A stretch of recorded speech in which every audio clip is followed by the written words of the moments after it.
So in this video we will tell about the histology of the CVS. Okay, or histology of CVS. So in histology there are now, first of all we will discuss the circulatory system. What is circulatory system? Circulatory system have one lymphatic and another is the blood circulatory system. These are two circulatory system. In blood circulatory system there is a microvasculature, okay, consists of arteriole, capillaries and venule. So in the diagram you can see this is the arteriole, okay, arteries, arteriole, and between them there this is the capillaries, and after that this is the venule, okay. So now you can see that this is the capillary, and in capillaries there is exchange of gases, nutrient, metabolic waste are occur, okay, and this is actually the sphincters. After the arteriole there is a pre-capillary sphincter that control blood flow into the capillaries. If there are more blood flow goes to the capillaries, there are more exchange occur, okay, just like this. Now there is the arteriole. Now we will discuss the histology of arteriole. So in arteriole you can see this diagram, okay. In this diagram you can see the outer layer is called the tunica externa, okay. It is surrounded by fibrous tissue, and the middle layer is called tunica media. It consists of 1 to 2 layer of smooth muscle, okay, and the inner layer is called tunica intima, and tunica intima consists of middle layer consists of smooth layer, okay, and the intima consists of internal elastic lamina and endothelial cell. This is the endothelial cell, okay, and it consists of rounded nuclei, okay. So it is about the arteriole. Now we will discuss about the capillaries, okay. So coming here to the capillaries are smallest in diameter, first of all. The second thing is actually this is the capillary, okay, and this is the basement membrane of, if you see this is the about the same as RBC diameter. If you see the RBC diameter are same like this, okay. The next thing is called there is the endothelial cell. Endothelial cells are present here, okay. Now if you enlarge this area, there is a pericyte, okay, and pericyte cells, and pericyte is actually supportive structure, okay.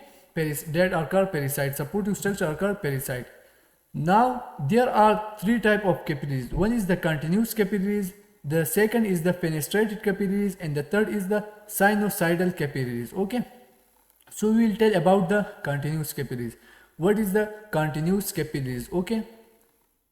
So in continuous capillaries you see that there are many tight junction, okay.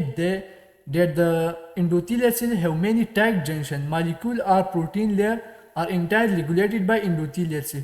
For example, here the exchange, all the things, here the exchange etc. are regulated, okay. Another is the second is the fenestrated capillary. So fenestrated capillary have also tight junction, but perforation fenestrated 60 to 80 nanometer have fenestration through endothelial cell. If there are endothelial cell, okay, if there is endothelial cell, in that endothelial cell there is a fenestration. In this fenestration they can move in and out, okay, and that's why it allow exchanges. And another is the it is present in the endocrine gland, intestinal and cortexes, okay, and also in the peronocytic area. Now the third is called the sinusoidal capillary. Sinusoidal is present in the liver, okay, and break in both endothelial and basement membrane is also present. Another is the allow more exchange of nutrient. Actually sinusoidal capillary have allowed more exchange, okay, more exchange of macronutrient and decrease control regulation. Here are no more control regulation, and actually large diameter 15 to 30 nanometer. So this is about the arterioles and arterioles. Now come here, and after that this is capillary. Now explain the structure of capillary. So this is the post capillary venule, okay. This is the post capillary venule. After this is the post capillary. So it have large lumen, no smooth muscle. When these post capillary venule combine, they form a collecting venule, and collecting venule combine, they form a muscular venule. So post capillary venule and muscular venule, collecting venule and muscular venule. So collective venule consists of large lumen, no smooth muscle converge into smooth muscle. Smooth venule, and smooth venule have 1 to 2 layer of smooth muscle. So you have to understand first of all post capillary venule, then it combined form collecting venule, and then it combined form smooth venule. Okay, so now we will discuss about the histology of the venule.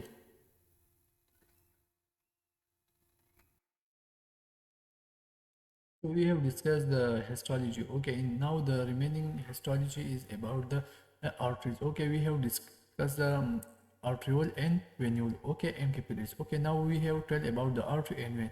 So first of all, you have when artery come, they form capillaries, and capillaries combine they form veins. Okay, so just like this. Now see there we have discussed the artery, we will discuss artery and vein. So this is the diagram of the arteries. Okay, this is the diagram of the vein. Okay, so first of all, both of them have external layer, and this is the external layer. Okay, this is called tunica adventitia. But the tunica adventitia vein have large lumen, thickest layer of adventitia. Vein have thickest layer of adventitia. Okay, and artery have thicker media. Actually, artery have media are thicker of the artery. Okay, and smaller lumen is small. Vein have large lumen. Okay, but the adventitia is thickest. The other thing is longitudinally collagen elastic fiber are present in both of them, actually in the tunica adventitia. Now the middle layer is called tunica media. Okay, in this middle layer there is the smooth muscle. There is actually the smooth muscle is present in the middle layer, and after that, and you have to remember that the media is thicker of the artery, and the vein media, tunica media are not so much thicker. Another thing is the external elastic lamina is also present in the arteries. Okay, if you see here, this is the tunica intima, tunica adventitia, tunica media, and tunica adventitia. The inner layer is called tunica intima. Okay, actually there are one of thing is the endothelial. One is the endothelial tissue, another is the subendothelial tissue. Endothelial is actually semi-permeable membrane. Okay, and the subendothelium tissue has loose connective tissue. First of all, it has loose connective tissue. Another thing is it is a smooth muscle. Okay, smooth muscle long, and another is the internal elastic lamina is also present. For example, this is the internal elastic lamina. This is the internal elastic lamina present in it. So internal elastic lamina is present in it. So you have to remember this, the arteries and about the veins. Okay, now the second thing is we have to tell about that is the one is the large artery and one is the large vein. Okay, so first of all we will discuss the large veins. Okay, large vein have one is the thinner wall compared to large artery. It have thinner wall compared to large artery. Larger artery not well defined. Large artery have not well defined walls. For example, well defined thickest layer. Okay, tunica adventitia. For example, this is the tunica adventitia, and in the vein the tunica adventitia have thickest layer. You have to remember this thing. Abundance, because it have abundant smooth muscle and abundant collagen fiber. Okay, and if you want to stand this may be a eosinophilic and basophilic because smooth muscle are present in it. Another layer is the tunica media. Okay, followed by after the tunica adventitia there is the tunica media and tunica intima. Tunica media have much thinner compared to internal elastic arteries. Okay, actually the vein media is thinner. Vein media is thinner than the artery media. Okay, and it have 2 to 3 layer of smooth muscle, just like this is the first layer, this is the second layer, and this is the third layer. Third layer have tunica intima. Actually it have a folds. Okay, to allow flexibility. So vein are more flexible. Actually vein are more flexible if you increase the pressure, so it can be folded. Another is the tunica. This is, so if you see, this is the tunica intima. Okay, internal layer of tunica intima. Here is the folds are present here. Now, so we have discussed the venule. Larger and medial vein. Large and medial vein both have no external elastic lamina. You have to remember this point, that you have to remember that both the large and medium vein have no external elastic lamina. Now the second thing is about the large artery. Large artery, one thing is it is actually, large artery have elastic arteries.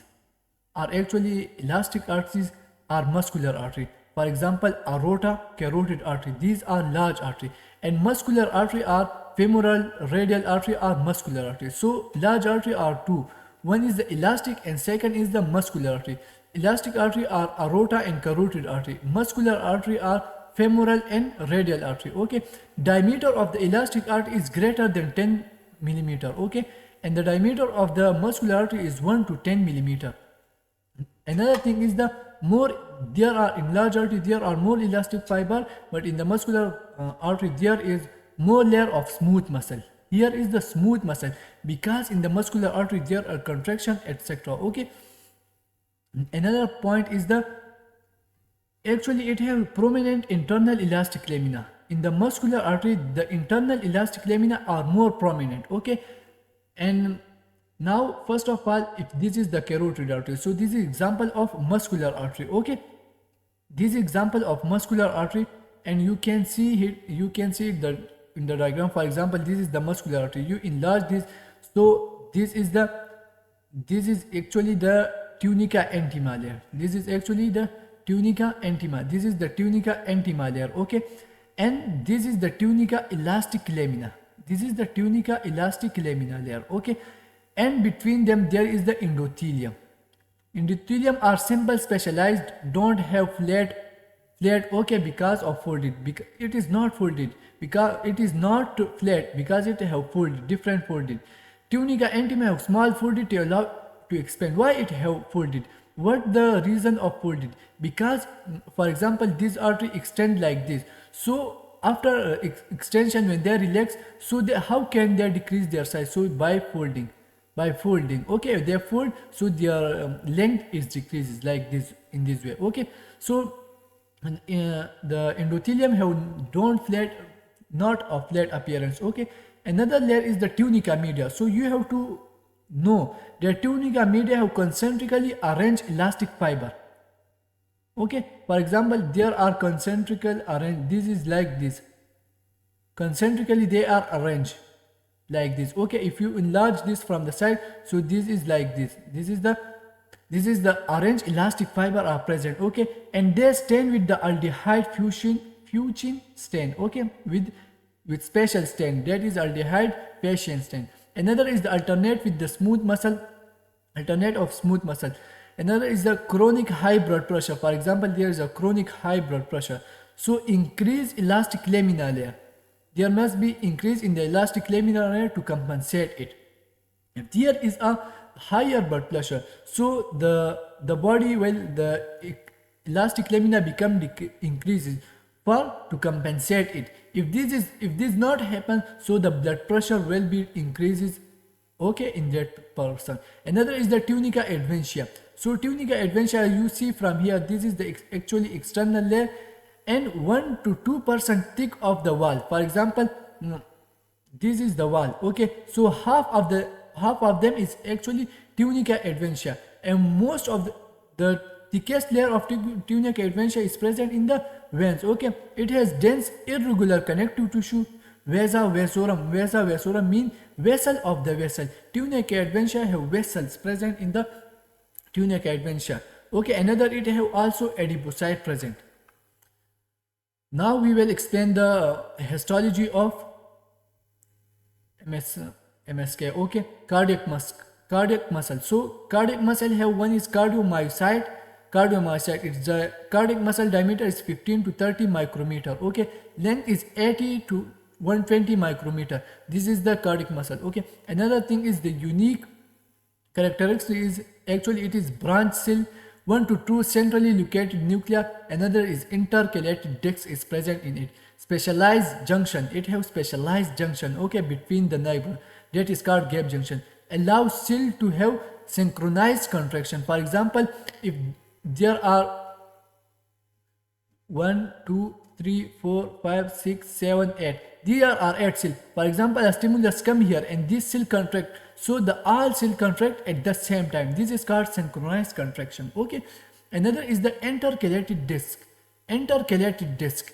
Intercalated discs are present between them just like this. Okay. So it you can stand by H&E stand, but it have a specialized stand. If you use the specialized stand, this is H&E stand. Okay.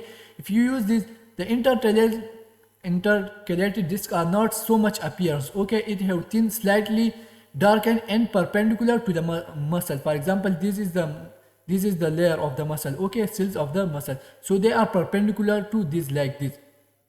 Another is the lipofuscin. Okay, another is lipofuscin. So it is yellow brown new subnuclear residual of lysosome digest. For example, the residue of lysosome digest here. Okay, sign of wear and tear are also present here and accumulate with the age. With, for example, if the age increases, these residue etc. are accumulated here. Okay, intercalated discs. For example, if you use this is lipofuscin. Okay, lipofuscin are actually yellow brown and residual lysosome digest. For example, if lysosome digest something, these are present like this in the lipofuscin body. Okay, sign of, for example, these are, if this is more, this is mean that there are more wear and tear are happened here. Okay, another is if you use the intercalated discs as a specialized, this is a specialized test. For example, phosphate acid hemotaxylin PTAH. Okay, if you use this term, then you see the intercalated discs becomes tan darker purple, so you can see it easily. Okay, so it is about the histology. We have explained all the histology. Now we will explain the physiology of the heart. Simple. Okay, in simple form. So now we will discuss the physiology of heart. Okay, so in physiology of heart, one first of all thing is the auscultation of the heart. Okay, auscultation of the heart. We will explain the auscultation of the heart and abnormal heart sound. Okay, so there are, if you see your heart have two sound. One is S1 and one is S2. X1 is actually when they are in the tricuspid. This is actually S1. Okay, S1 sound. This is actually S1 sound. So S1 sound is produced from the tricuspid and mitral valve. What? From tricuspid and mitral valve. If there is tricuspid valve and mitral valve, when the blood flow in, okay, when the all blood come in and the tricuspid valve close, during closing it produces a sound, and that sound is called S1 sound. Okay. After that, when the blood is pushed to the arteries, aorta and pulmonary trunk. Okay, after when the ventricle is empty, after emptying, the all blood goes to the pulmonary trunk and aorta. Okay, after that the wall of aorta and pulmonary trunk become closed, and at that time another sound is produced, that is called second sound, S2 sound, that is called aortic and pulmonary sound. Okay, now let's come here. And there are two normal sound. One is S1 and S2. Okay, the normal sound is S1 and S2. So S1, where is the S1 occur in S2? S1 is, for example, S1 and S2. When the diastole end, okay, all blood come into the ventricle, okay, and the mitral valve close. At that time, lup sound is produced, okay, and after that, the systole starts. Systole is started, and all blood goes toward the aorta and pulmonary trunk. Okay, when the blood goes toward that, after that, when the aortic valve and pulmonary valve closes in S2, so the dup sound is produced, that is called S2. And after the S2 sound, for example, this valve closes, the mitral valve open, and the diastole start, all blood again going toward the heart. So this is about the normal sound of the heart. Okay, now after that there are two extra sound. That is called S3 and S4. So where is the S3 and where is the S4? So if you come to the S3, okay, for example, all the aorta valve and pulmonary valve is closes. Okay, at that time S2 sound is produced, mean dub sound is produced. Okay, when this sound is produced, so what will happen? For example, this sound is produced. Okay, so after that, early diastole. When diastole sound at the early diastole, at the early time of diastole, there is another sound produced that is called S3. So what's S3 mean? Here, for example, if you hear the S3 sound, it means that more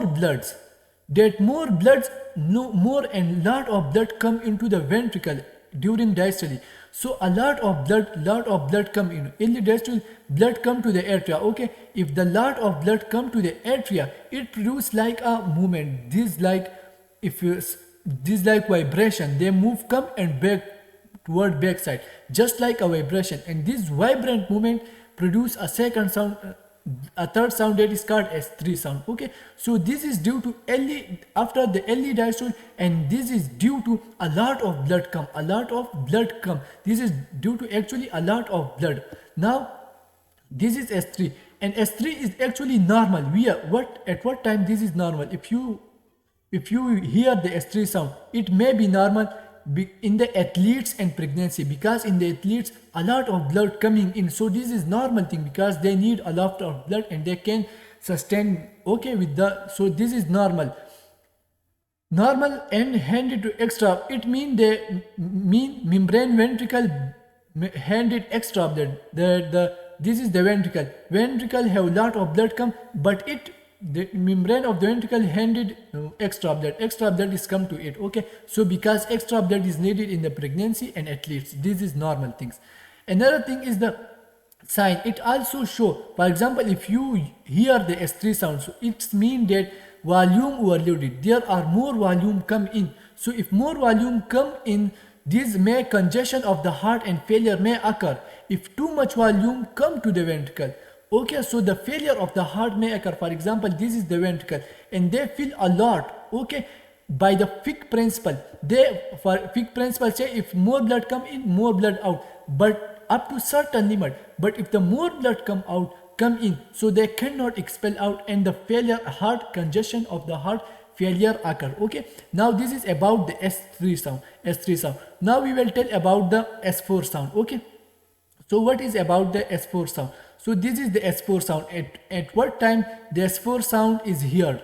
At what time the S4 sound is here? This is S4 sound. Okay, actually S4 sound is when the diastole ended. Okay, when the bloods come and diastole is ended, all blood come here. At the end of diastole, the S4 sound is here. Before the systole or end diastole, this sound is here. Okay, actually it is pressure overloaded or severe hypertension.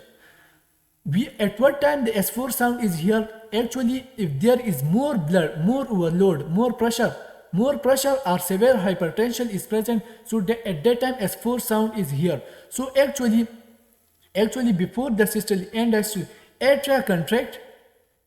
For example, this is your atria. Okay, these atria contract. Okay, because they need first of all in diastole, in diastole, for example, if diastole more blood come through simply. Okay, when the ventricle is full, when the ventricle is completed. Okay, so after that, through the atria is try to contract, and more blood go toward the ventricle. Okay, so this is simple phenomena. But after when all blood come to the ventricle and the atria contract so strongly, why? Because ventricle is stiff. If the ventricle is stiff, this ventricle cannot expand. So here this thing, okay, these atria contract so much strong, and this strong movement and this strong pressure create a fourth sound that is called S4. So it is actually pressure overload or severe hypertension. For example, if this is the aorta, okay, this is the ventricle and this is the atria, blood come to the ventricle. Okay, now more blood needed to come from the atria, so atria start contracting, atria create a high pressure, and there in the aorta there is more pressure. If there is more pressure, so here more pressure is needed. That more pressure is needed to decrease the aorta, to increase from the pressure of the aorta. Okay, so at severe hypertension, the S4 sound is hit, or pressure overloaded. If more blood, if the ventricle is stiff, the atria contract so much strong. So that's why the atria contract, ventricle stiff. So atria need high pressure. Okay, and it create a S4 sound. This is all thing. So S4 sound is also here in the hypertrophy, increase in the size. Okay, if the ventricle is increased, so the S4 sound may be here. So are in the high blood pressure patient. So this is about the abnormal sound. I have explained it completely to you. Now come here to the other thing that is called first thing is, let's start the abnormal sound. We have explained all the abnormal sound. Okay,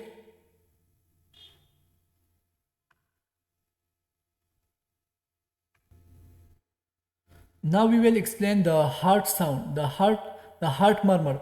Or murmur and sound is actually different thing. Murmur is just like a murmur. Okay, so result of turbulent or rough blood flow. For example, if you see a sea is actually silent. They are silently moving. Okay, if you see the river are so turbulent. The many noise come from the river. Okay, from that part of the water where is a narrow thing. So from the river, etc., a turbulent sound is produced. Okay, depend on loud this murmur is. Heart murmur depend on how high this murmur is. So grade from 1 to 6. Actually, it is a graded from 1 to 6. Okay, slightly. For example, if you say that this is 1, okay, it is slight possible murmur. If it is 2, it is moderate. If it is 6, it can hear without stethoscope. You don't need any stethoscope to hear this as 6 number heart murmur. Okay, so this is like a stages are graded from 1 to 6. If this is 1, it is slightly possible murmur. Okay, if it is 3, it is moderate. If it is 6, it can hear without stethoscope. Another thing is innocent murmur. Innocent murmur is actually in some children. If there is innocent murmur, okay, so what it means? Actually, it is in some children whose heart are perfectly healthy. Okay, their heart are healthy. It's not abnormal sound. Why? Because the wall is thin. Their wall of the heart is thin. So that's why a vibrant with the rushing blood is come. If blood is come here, okay, so the wall is actually thin. The wall is actually thin, so it contracts so much and expands so much. That's why it is thin, and thin wall, due to thin wall there is a vibrant movement create, and that is murmur produced in it. Now the second thing is the Still's murmur. Okay, and in the children actually it is actually disappear in the children. Okay, now we have to discuss the still murmur. What is the still murmur? So still murmur is very common in the children. It is also common in the children. Okay, so it is common in the children. If it is common in the children, now let's talk about it more. Left lower sternal, where it can hear. It is actually here in the left lower sternal border. Okay, left lower. If this is your sternal, if left lower sternal border, this can be here. This, if for example it is innocent, but it is not innocent, problem indicate in the heart. Okay, if there is maybe a problem in the heart actually, so it is not innocent murmur. It is not innocent. Sometimes due to thin wall it is innocent, but if this is heard in common children, this may be not innocent. That is may indicate a problem in the heart. Another thing is the systole murmur. Systole murmur is normally with the aorta and pulmonary wall open. When the aorta and pulmonary wall open, there is a systolic murmur produced. Okay, why? This is tricuspid or mitral wall closes. Okay, so systole murmur are due to 4 causes. One is first cause is not able to fully aortic and pulmonary open. The first thing is that, for example, this is your aorta and pulmonary wall. This may not become open, so due to stenosis. Another is the mitral or tricuspid wall not fully closed. It is due to regurgitation. So first is the stenosis, another is the regurgitation. So this is actually the cause of the systolic murmur. Now let's come here and see the crescendo and decrescendo murmur. Now this is actually if resistance before snapping opening, ejection click. For example, ejection click is before the snapping open. When the wall is open at the mid, they create ejection click. Okay, so if the ejection click, another thing is increased turbulence or murmur. Okay, so what is crescendo decrescendo murmur? Crescendo decrescendo murmur because the murmur increase and then decrease. This is called crescendo decrescendo murmur. Okay, initially louder as more blood come, okay, and squeeze through. So first of all there is increase louder, then decrease. Okay, so this is actually crescendo decrescendo murmur. Now we will tell about more about the other reason is the aortic wall stenosis. There may be aortic wall stenosis. In aortic wall stenosis, burst here at the between second and third right central intercostal muscle. For example, this is the right second intercostal space. Okay, so there is the aortic wall stenosis may be here if there is aortic wall stenosis. Okay, stenosis means this is the area the blood come through this area, so they push the blood and this create a stenosis murmur. This the more blood not move on, so it is called stenosis, and it create aortic walls. It create a murmur. Okay, another is the regurgitation or insufficiency. For example, if the blood come here and this wall is needed to close but it can't close, so blood move out, and this is called regurgitation. Okay, so there are two regurgitation. One is mitral, another is tricuspid. For example, mitral or tricuspid can't close completely, so the blood move back. Okay, another is the holosystolic due to regurgitation, holosystolic murmur, blood flowing for the duration of systole. During systole, the blood also move to the atria, so this is called holosystolic murmur. Now we will tell that there is actually mitral wall prolapse murmur. For example, in next one, when the systole start at the mid, the atrial wall, the blood moves out of the ventricle. For example, this is the ventricle, this is the atria. Okay, during systole, the blood needed to move out like this, okay, to the aorta, so blood also move out, but at the mid of the systole, the blood is also moved toward the atria, so this create a mitral wall prolapse. Okay, or mid click.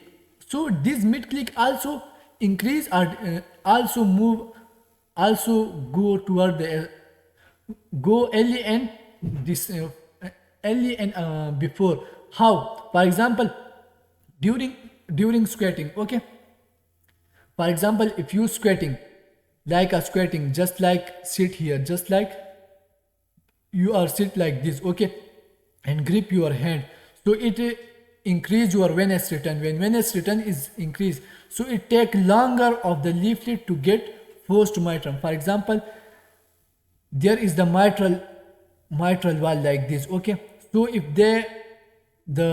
for example the more blood come in. Okay, so this first of all the blood move out from the ventricle. Okay, blood move out from the ventricle and they push the blood through this wall. But if the blood is more, the sound will hear sometime later. Okay, the sound will hear sometime later, because actually first of all the blood is moving, and at the last the wall is closed. First blood move and then wall closing. So that's why it closes lately. That's why it is called the sound is heard so late. And another is if the click move early, how it happen. For example, after standing a Valsa maneuver, for example, in Valsa maneuver, the venous return is decreased. Okay, when the venous return is decreased, for example, the venous return is decreased. So what will happen at that time? The thing is, you have to understand that when the venous return is decreases, okay, here you have to understand how the venous return is decreasing. For example, the venous return is decreasing, so less blood come to the heart, so it contract and the leaf plate, for example, this is the leaf plate, leaflet move out at the early stem because there is less blood and they can contract easily. So the leaflet at early time they move out toward outside, okay, and this create a early click, okay. So this is actually like the early click and the late click, okay. So squatting, how squatting standing in effect. So squatting increase the venous return, full left ventricle become full, okay.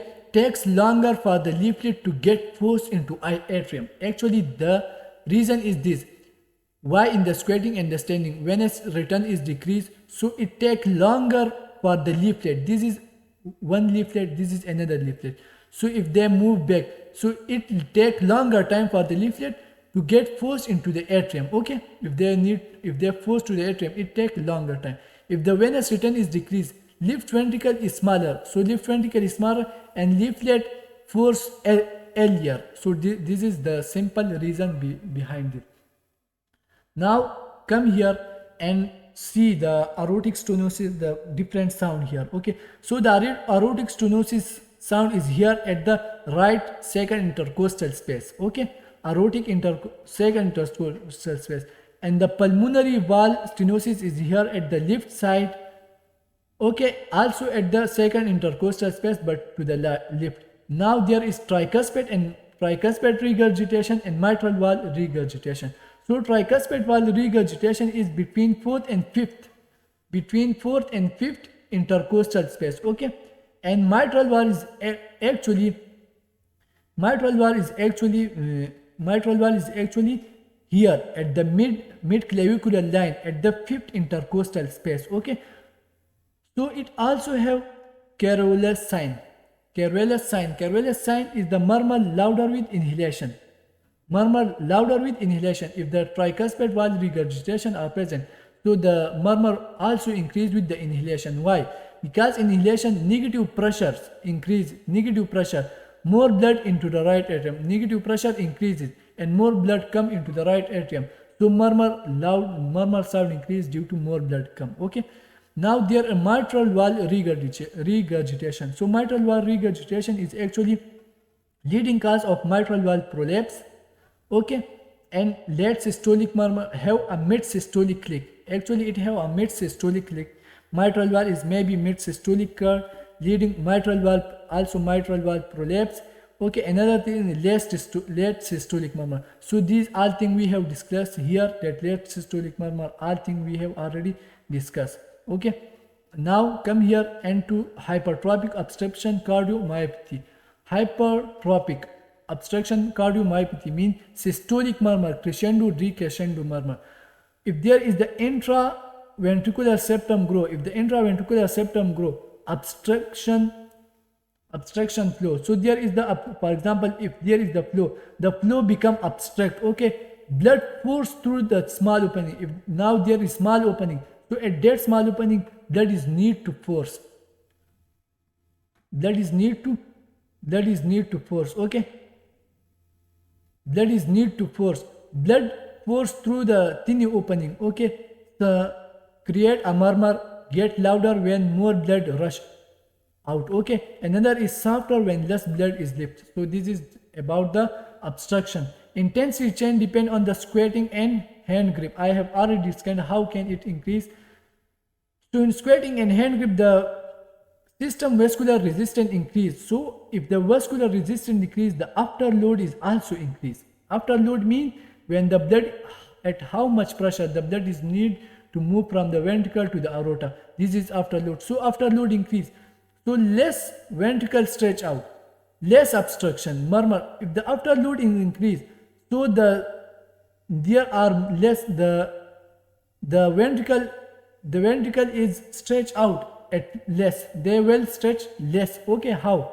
Because the blood is come here, okay, and only less blood is moved out. So if less blood is moved, so it means less obstruction is present, and murmur is less intense. Murmurs will be less, okay. Now another thing is standing. So standing decrease the afterload, so it also decrease the venous return, okay.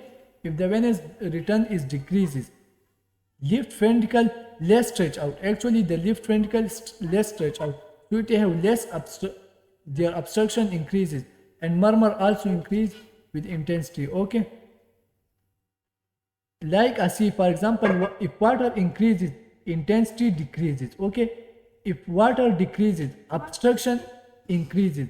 Just like a river, you have to understand this. How? For example, first of all, understanding after load increases, after load decreases. Okay, and when a return in valsa maneuver, when a return is decreases, if it decreases, mean water or blood is decreases. If blood is decreases, so the obstruction is increased. There is a inverse relation. Blood blood flow blood is inversely proportional to obstruction. If blood is increases, obstruction is decreases. Here, for example, in squatting or hand grip, the vascular resistance is decreased after load is increased.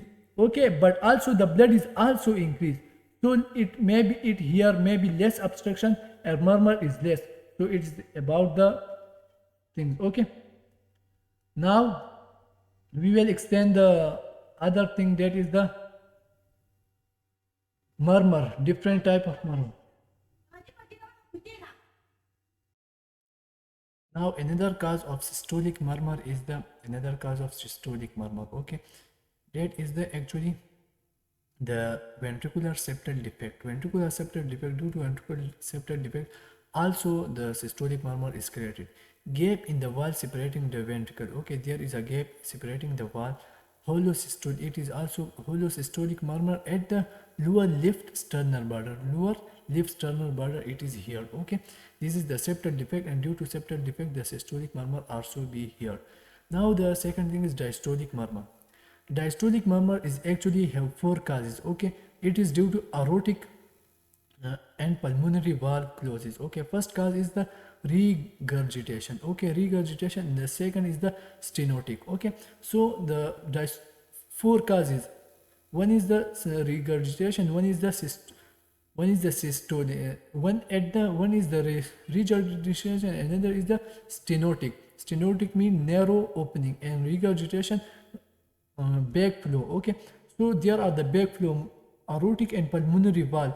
Most blood leak right away, taper down over the time. For example, early diastole decrescendo murmur. Okay, early diastole, when diastole is started. Okay, so the decrescendo murmur mean that the murmur is, the loudness of the murmur is decreasing. Okay, and the stenotic, if there is mitral or tricuspid stenotic, there is aortic and pulmonary valve regurgitation, and mitral or tricuspid valve stenosis. For example, opening snap in the mid of diastole. For example, when this is the diastole, the atria and the ventricle, the blood move from the atria into the ventricle.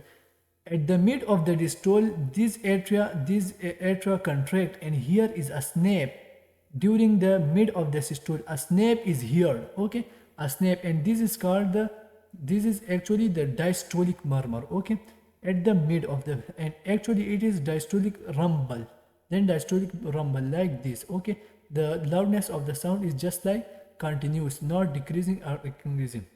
But it is also confused with Austen-Flint murmur. Austen-Flint murmur. What is Austen-Flint murmur? For example, you have two things.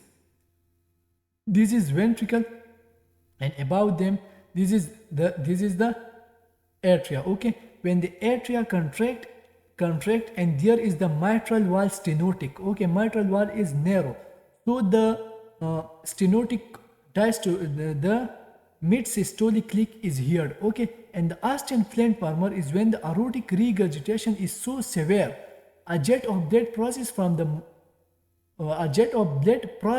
the mitral valve shunt. Okay, actually rumbling mid diastolic murmur. Mitral valve area are hard without opening snap, but you have to how to differentiate Austen-Flint murmur and the mitral tricuspid stenosis.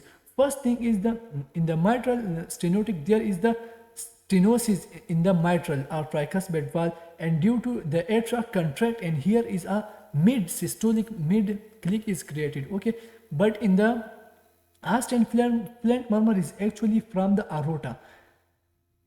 aorta have regurgitation problem, so the more blood come in during the after the contraction. Okay, so when the blood come, when the aortic wall closed but not completely closed, so the blood come here, and when the blood come here, it is so severe, a jet of blood passes to the through the mitral valve. For example, if more blood come out, so a jet of blood also go, they close this mitral valve. Okay, for example, the blood come from the aorta.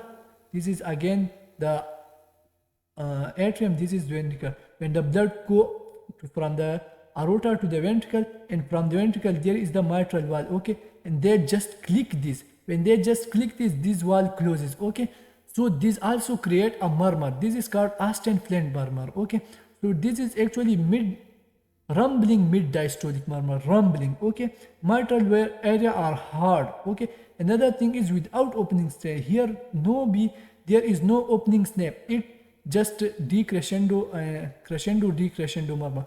First increasing the loudness, and then decrease the loudness. Okay, so this is just Austen-Flint murmur. Now the next thing is the continuous murmur. In continuous murmur, here throughout the systole and distole, mean it is not just like start and end. It is just continuous.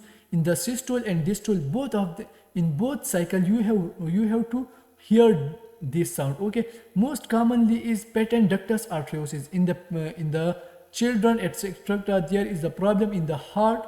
Okay, during birth, so that is also called continuous. For example, connection between pulmonary aorta and pulmonary. For example, this is the aorta. Okay, this is the aorta, and there is the pulmonary trunk, and between the aorta and pulmonary trunk there is a connection, and this connection is actually closed during the birth. Okay, but if this not closes, what will be here?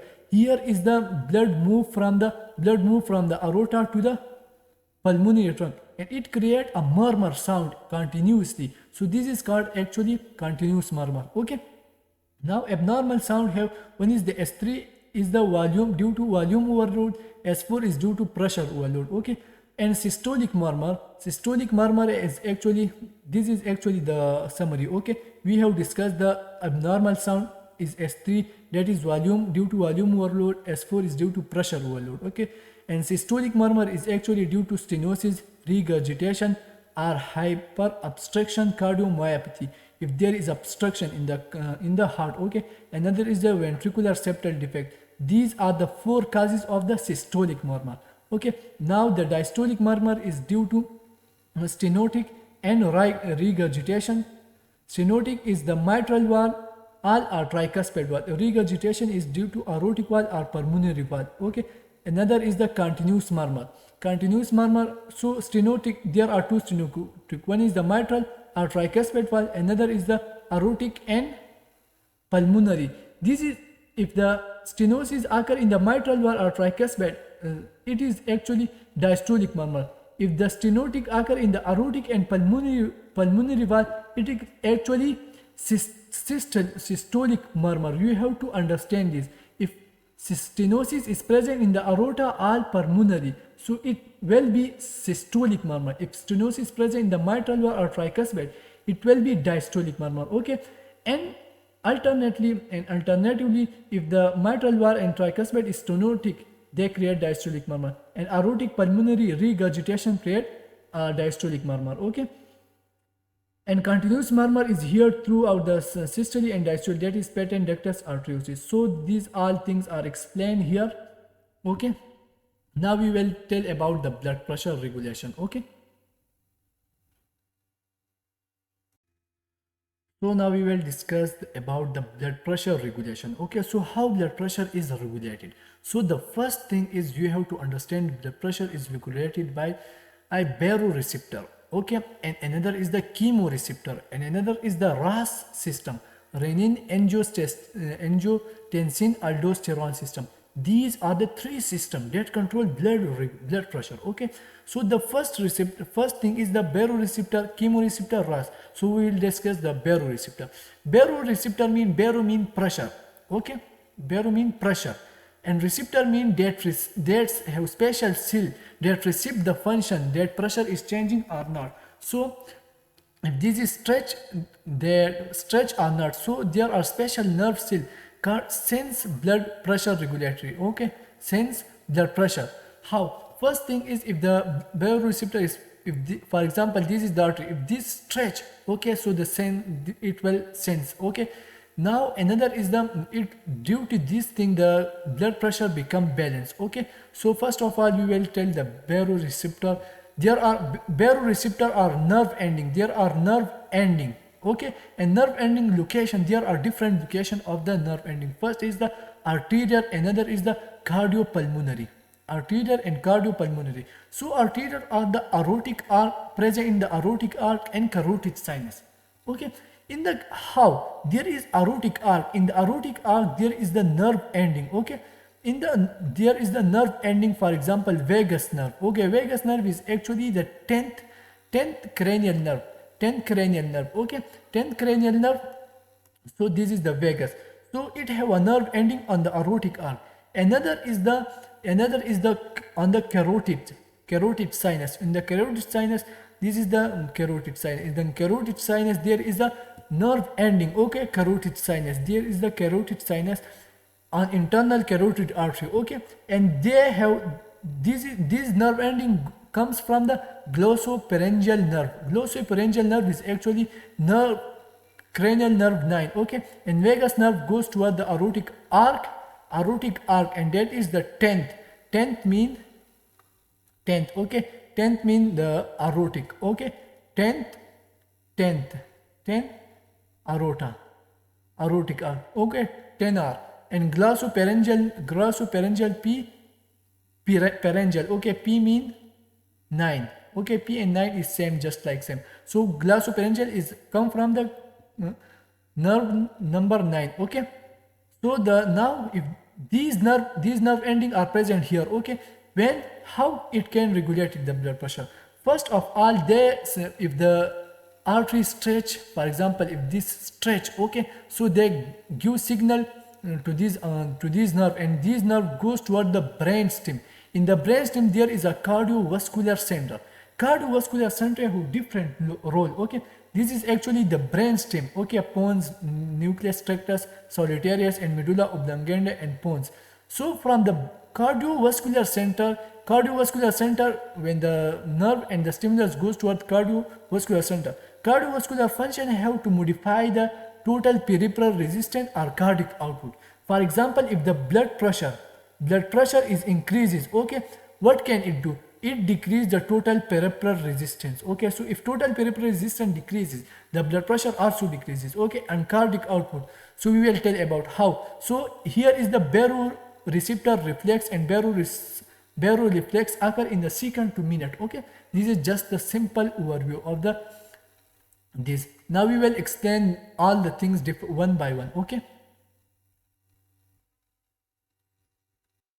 so when the signal go toward the cardiovascular center, okay, cardiovascular center, what will do cardiovascular center? This is cardiovascular center. Okay, so it is present in the middle 1/3 of the pons of the brainstem. Okay, it autonomic control of the cardiovascular center and vascular function, coordinate sympathetic and parasympathetic. This is actually the function of the cardiovascular center. Another is called, so first of all there is a vasomotor center. This is actually the vasomotor center. You have to understand, this is the vasomotor center. Okay, this is the vasomotor center, vasomotor control center.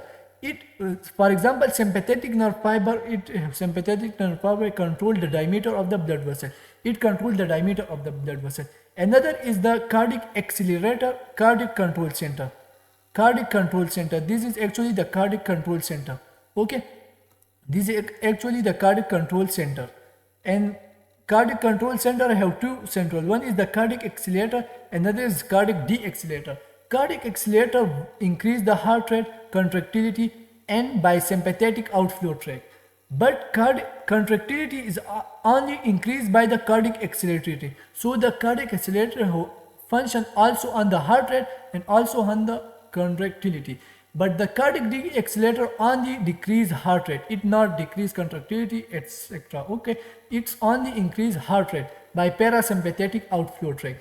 So if the nerve, for example, the signal come toward cardiovascular center have, if if there is need that if there is need to increase the heart rate, so the cardiac accelerator work and increase the heart rate and also increase the contractility.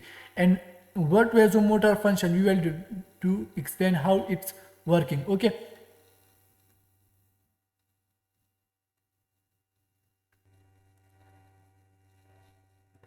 Now you have to understand that, for example, this is the glossopharyngeal nerve and this is the vagus nerve. Okay, vagus nerve. They supply, for example, if the blood pressure is increases, okay, higher the frequency. The higher the frequency, if the blood pressure is increases, higher the frequency of nerve impulse. These you have to remember this. If the change in the pressure is more, the frequency of nerve impulse also be more. Okay, in aortic arc.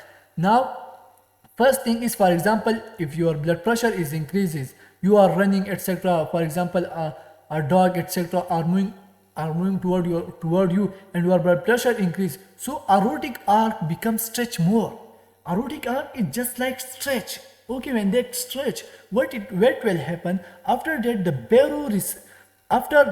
From the aortic arc, this is the aortic arc, and from this the signal go toward the baroreceptor, and baroreceptor fire. When the baroreceptor, there is the baroreceptor fire through the vagus and the glossopharyngeal nerve. The nerve impulse go toward the cardiovascular center in the brainstem. So now let's start that how it works. For example, if the blood pressure bring now toward the nerve impulse goes toward the cardiovascular center and crying to them, please decrease my heart, please decrease my blood pressure, that my normal body function is not working, you have to decrease my pressures. Okay, so what the cardiovascular center do? The cardiovascular center just stimulate the parasympathetic nervous system. First of all, it stimulate the parasympathetic nervous system by how? By cardiac deaccelerator. There is a cardiac deaccelerator, and cardiac deaccelerator they actually stimulate the parasympathetic. And cardiac accelerator, this is the cardiac accelerator, and cardiac accelerator inhibit the sympathetic. Actually, cardiac accelerator function become decreased, so they decrease the sympathetic outflow, the sympathetic function. Okay, it decrease the heart rate and decrease the contractility. It is done by the cardiac accelerator, and cardiac deaccelerator increase the parasympathetic nervous system. Okay, now parasympathetic increase the cardiac deaccelerator by this is actually done by the cardiac deaccelerator, and this is done by the cardiac accelerator, and by combining both of them, the cardiac output decreases. Okay, because cardiac output is equal to heart rate multiply by the cardiac output multiply heart rate and stroke volume. So heart rate, if the heart rate is decreased by here, okay, and stroke volume depend on the contractility. If the contraction is more blood goes out, more percentage of blood goes out. So cardiac contractility is decreased, so stroke volume is decreases. Heart rate is decreases, so cardiac output decreases. Due to this, cardiac output is decreases. Okay. Now, if the cardiac output is decreased, the function will go toward normal. Now, the second thing is the vasomotor center. The vasomotor center activate, and what it do? It decrease the vasoconstrictive. For example, this is the blood vessel. Okay.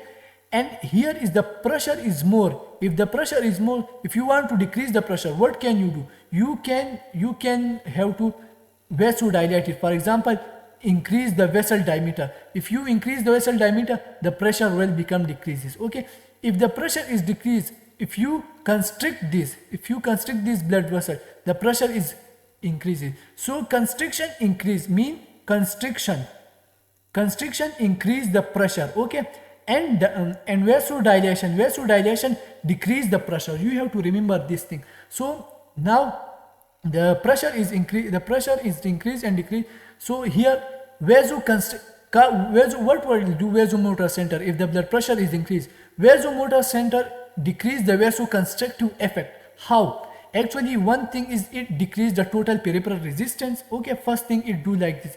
So the blood pressure is equal to cardiac output multiplied by total peripheral resistance. So if the total peripheral resistance is decreased, cardiac output is decreased by the cardiac accelerator and deaccelerator. So cardiac output is also decreased. Total peripheral resistance is decreased by vasomotor center. Okay, so the blood pressure is also decreases. This is simple, so simple. Okay, so blood pressure is decreased back toward normal.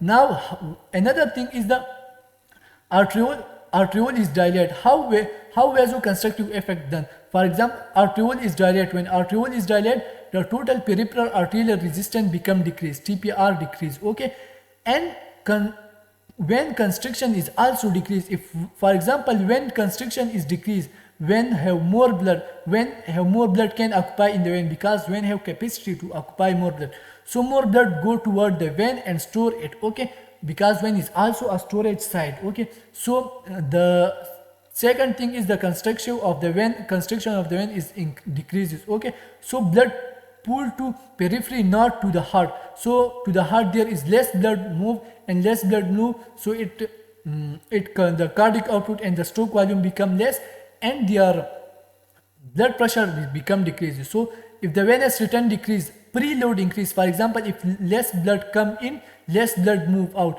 so the diastolic filling of the heart decrease the diastolic filling of the heart, and cardiac output is decreased. So if less blood move in, less blood move out, so the cardiac output is decreased. If the cardiac output is decreased, this is the cardiac output, the blood pressure is decreases. Okay, so this is vasomotor.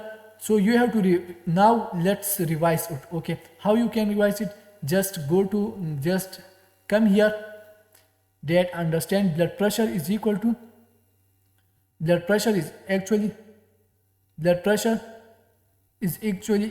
what?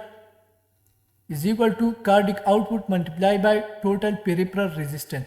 So cardiac output is decreased by vasomotor, this vasomotor center, and TPR is increased by cardiac control center. One is the accelerator, another is deaccelerator. So if the blood pressure is increases, vasomotor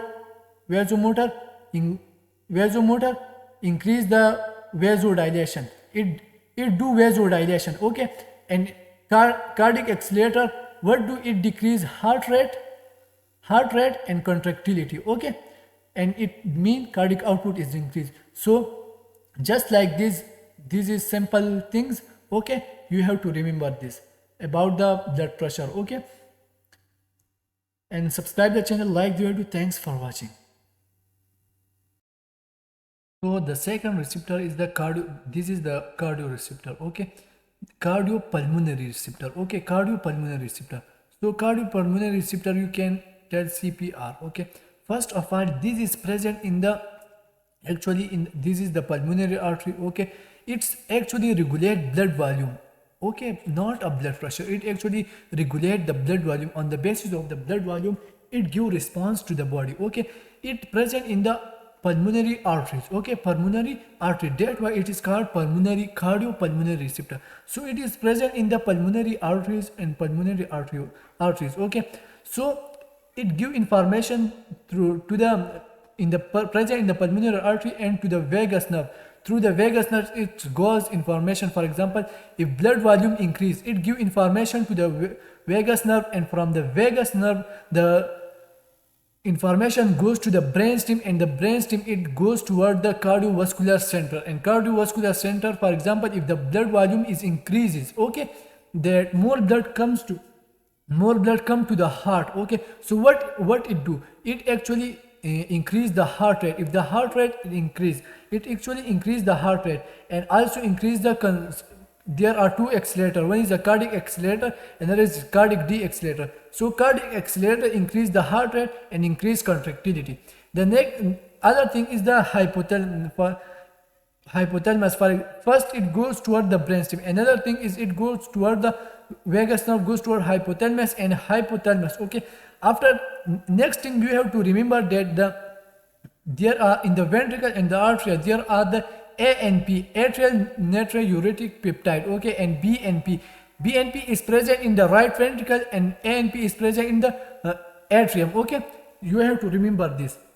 Now the thing is that relative low pressure volume, it is also called relatively low pressure and volume baroreceptor, because the pressure is less here.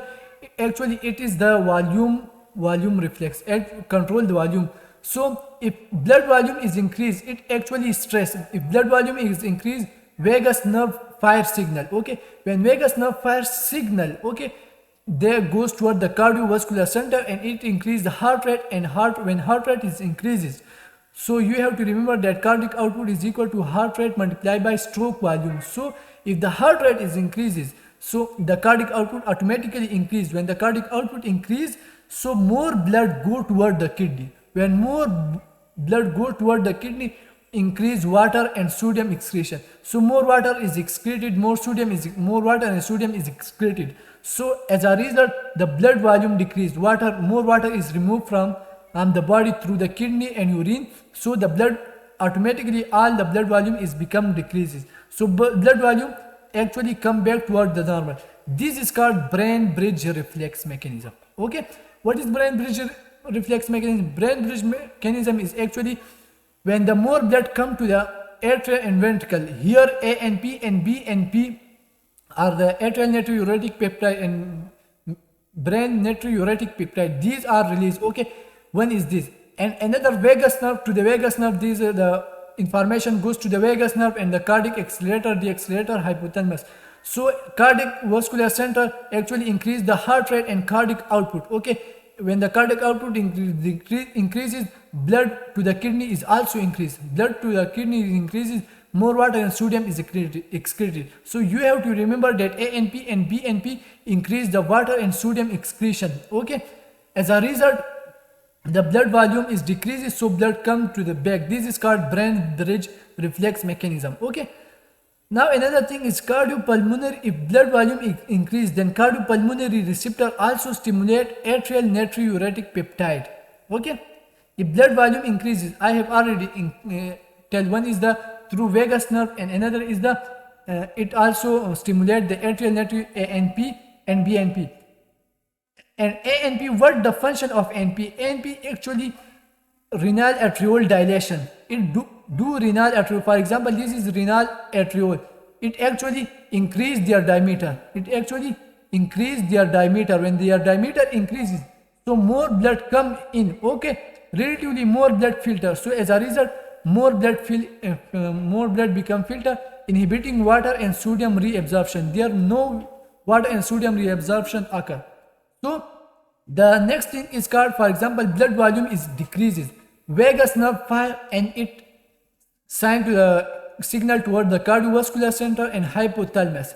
As a result, what hypothalamus do? Hypothalamus decrease the production of vasopressin. Okay, decrease the production of vasopressin, and vasopressin is actually antidiuretic hormone. So the antidiuretics hormone become decreases. Okay, when this decrease, water now if the blood volume is decreased, you have to understand now again, if the blood volume is decreased, cardiopulmonary receptor less stretch. Okay, when they less stretch, reverse all the effect. So first of all, the heart rate is decreases, another is hypothalamus, vasopressin is increases. The amount of vasopressin is actually increases. Okay, so if the amount of vasopressin is decreased, water reabsorption increases. Okay, another is less ANP is secreted. So if less ANP is decreased, renal arteriole actually constrict. If this is not decrease, if this is not releases, okay, less there are more ANP, there is renal vasodilation. If this is less ANP, there is renal arteriolar constrictor. Okay, so less blood goes to the renal. Okay, and less blood filter, less water move out. So the heart rate is decreased, cardiac output is decreased, renal blood flow is also decreased, and water excretion is also decreased. Now you have to remember that vasopressin is actually antidiuretic. And what is the function of antidiuretic? Antidiuretic increase the reabsorption, okay, and urine become less. If the antidiuretic is increases, urine become less. This is inversely relation. Antidiuretic is directly to the reabsorption and indirectly to urine production. Less water is excreted, blood volume increases, and volume of the blood comes toward normal. So this is the mechanism. Now again we will summarize this, that the baroreceptor actually atrial baroreceptor and cardiopulmonary receptor. So it responds to the blood pressure. Atrial baroreceptor responds to the blood pressure change and glossopharyngeal through glossopharyngeal and vagus nerve. Okay, goes toward cardio accelerator and modified total peripheral resistance and cardiac output. Cardiopulmonary receptor is actually low pressure region at low pressure and volume regulator by influencing water excretion by kidney. Okay, so up to this you have to remember the everything. Now there is nothing left. Okay, we have explained the baroreceptors, cardiopulmonary receptor and atrial baroreceptor. So now we will tell about the chemoreceptor. Okay, so chemoreceptor, that actually the blood pressure is regulated by through chemicals. What is the chemical? For example, carbon dioxide and oxygen and hydrogen. These are actually compounds. Okay, so that's why if some receptor that sends the carbon dioxide, oxygen partial pressure and hydrogen concentration, that are called chemoreceptor. Okay, so now first of all, so there are two receptors present in the body. One is the peripheral chemoreceptor, another is the central chemoreceptor. Okay, so peripheral chemoreceptor are actually present in the aortic wall and the carotid. In aortic there is called aortic bodies. In the carotid, that is called carotid bodies. So you have to remember that there are two receptors. One is the peripheral chemoreceptor, another is central chemoreceptor.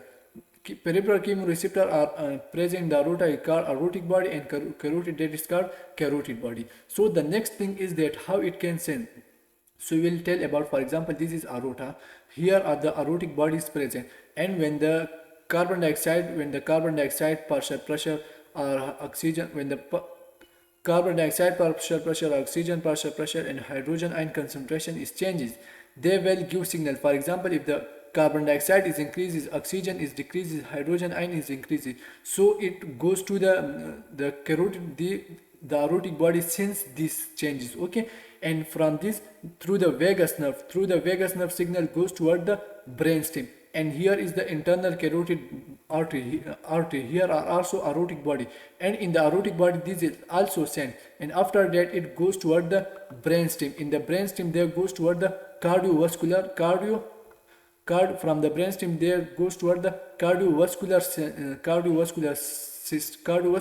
center. Okay, and from here now there are actually, one is the heart function effect. The heart function effect actually to compensate these changes. One thing is to the heart function changes, another is also the respiratory rate and dip is also changes to compensate these changes. So you have to remember these two activity. Okay, in the first way, for example, when the carbon dioxide is increases, actually first of all the signal goes to our brainstem and cardiovascular center, and actually cardiovascular center decrease the heart rate. Okay, decrease the heart rate and increase the parasympathetic activity to decrease blood flow. Why? To decrease the blood flow. And actually in the cardiovascular center also have vasomotor center. It actually constrict the veins. When the vein is constricted, so more blood comes to the heart. Venous return is increased, mean more blood comes to the heart, and here the heart rate is decreasing, and decreases, and contractility is also decreases. So one thing is the venous return is decreased by the vasoconstriction. Okay, venous return is decreased. When venous return is decreased, it means to the lung.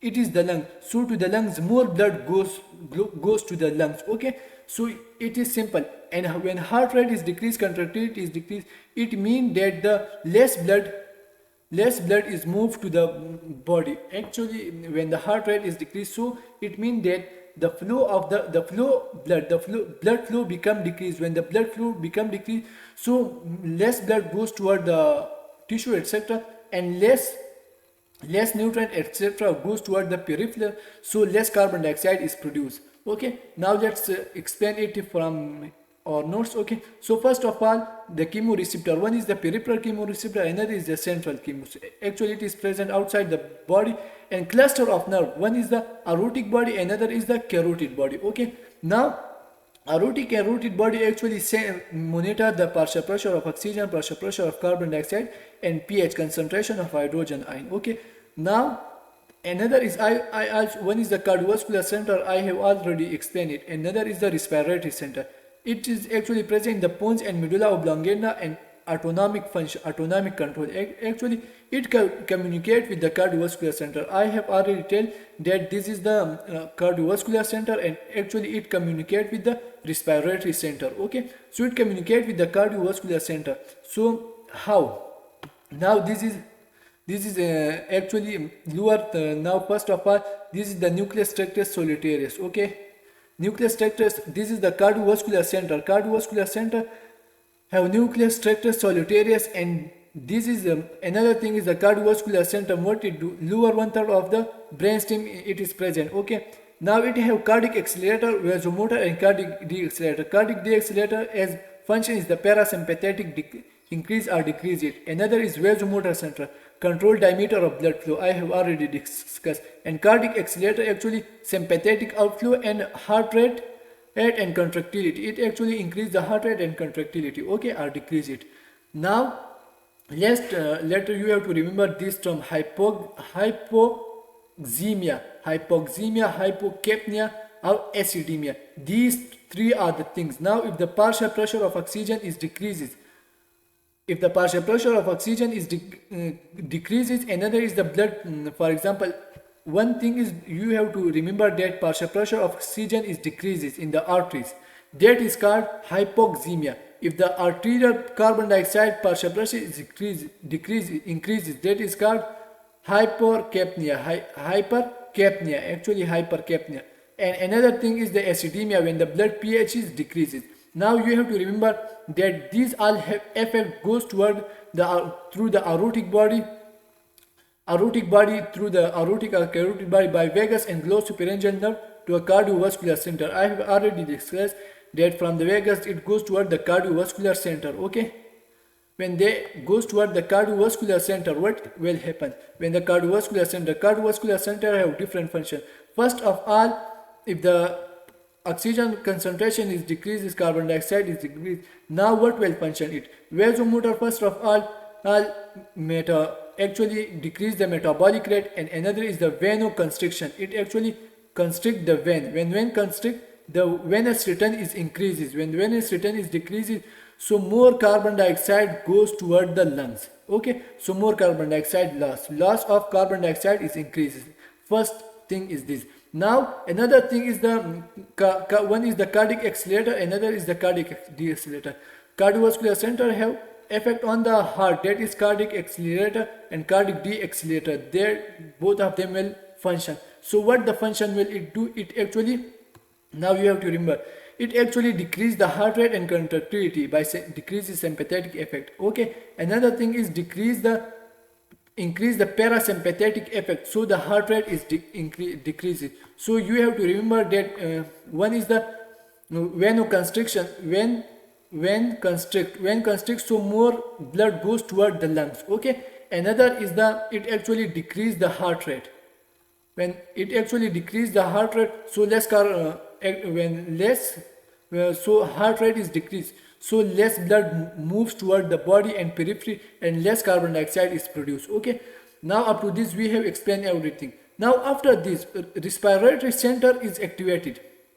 So respiratory center gives information to the lung through vagus and glossopharyngeal nerve. Okay, so what it do? It actually first fast and deep diaphragm. This is the diaphragm. Okay, so the deep inspiration, the diaphragm is more deep, go more deep, and more air come inside. So more oxygen come to the blood. More oxygen come to the blood, and more carbon dioxide is excreted. So you have to remember, one effect is also done here, that more carbon dioxide intake happen and more carbon dioxide output is happen. Okay, so what will happen after did the airway is become stretched. This is the airway and it stretches. Okay, so what, when it stretch, it have a pulmonary stretch receptor. So that pulmonary stretch receptor is activated and they give information by the vagus nerve stretch receptor to the medulla oblongata to slow down. For example, now there is another mechanism, actually that is different.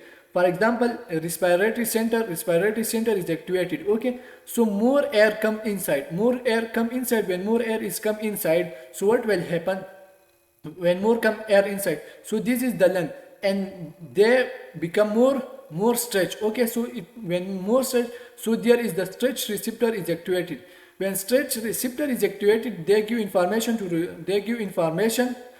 toward medulla, okay, to slow down because it is not important that, for example, if this mechanism increases the breathing rate, one is the, for example, respiratory center activated and breathing is increases and depth is increasing, so it is maybe dangerous, okay, sometimes. So that's why if the stretch receptor is activated to slow down, because first thing is that the breathing need to become so high and depth is also become so high for the first time. But if the level of carbon dioxide is, it's not too much time, okay, it's less time, so give information to medulla to slow down. Okay, so what will happen after that?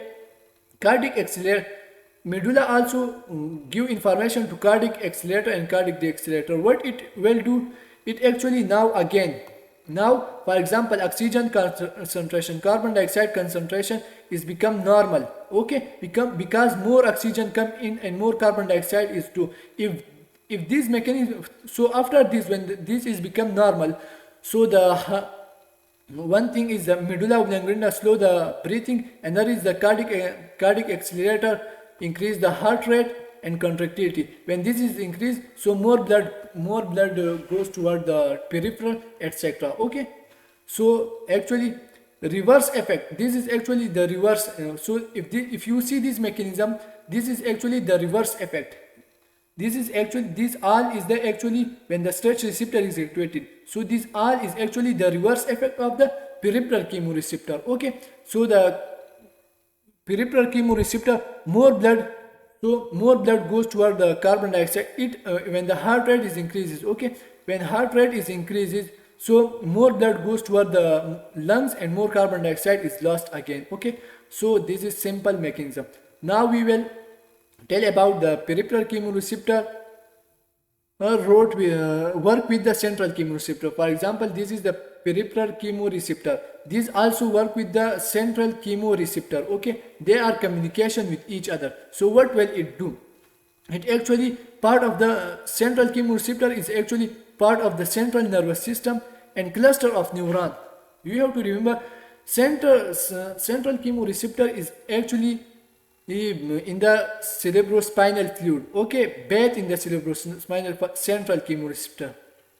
Central chemoreceptor, for example, this is your brain. Okay, this is your brain.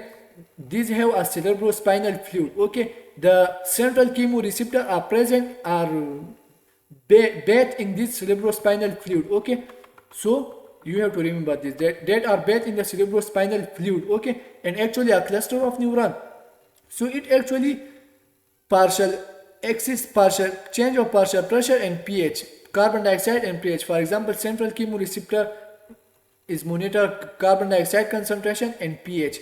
These are the two things. And after that, it actually activates the respiratory center in the medulla oblongata. For example, partial pressure of carbon dioxide in the blood is this. Okay, so what will happen? This carbon dioxide goes toward inside to the cerebrospinal fluid and it combine with the H2O. When it combines with the H2, the HCO3 ion and hydrogen ion is formed. For example, H2CO3 is H2CO3. H2CO3 is formed. When H2CO3 is formed, it gives hydrogen ion plus HCO3 carbonate ion. Okay, so it gives hydrogen ion, and hydrogen ion actually decrease the pH. When the pH is decreased, the central chemoreceptor become trigger. Okay, and it actually influence change in the blood flow or in the brain, actually increase the blood flow. For example, when hydrogen ion is increased, pH is decreased. When pH is decreased, the central chemoreceptor become activated. When it activates, it actually increases the blood flow toward brain. When the blood flow toward brain is increases, what will happen? Large mass, okay, when influence change in the blood flow toward brain. How? For example, this is respire, and another function is respire. It actually respire, activate the respiratory center, increase the respiratory drive. Okay. Another is, for example, this is the vein. Okay, when the vein is squeezed, okay, after squeezing the brain goes toward the ischemia. Okay, metabolic carbon dioxide is increased, pH is decreased in cerebrospinal fluid, so detected by the central chemoreceptor, and actually arteriole and vein constriction actually done with arteriolar vein constriction, more blood flow to the brain, and actually total peripheral resistance is increased, blood pressure is also increased.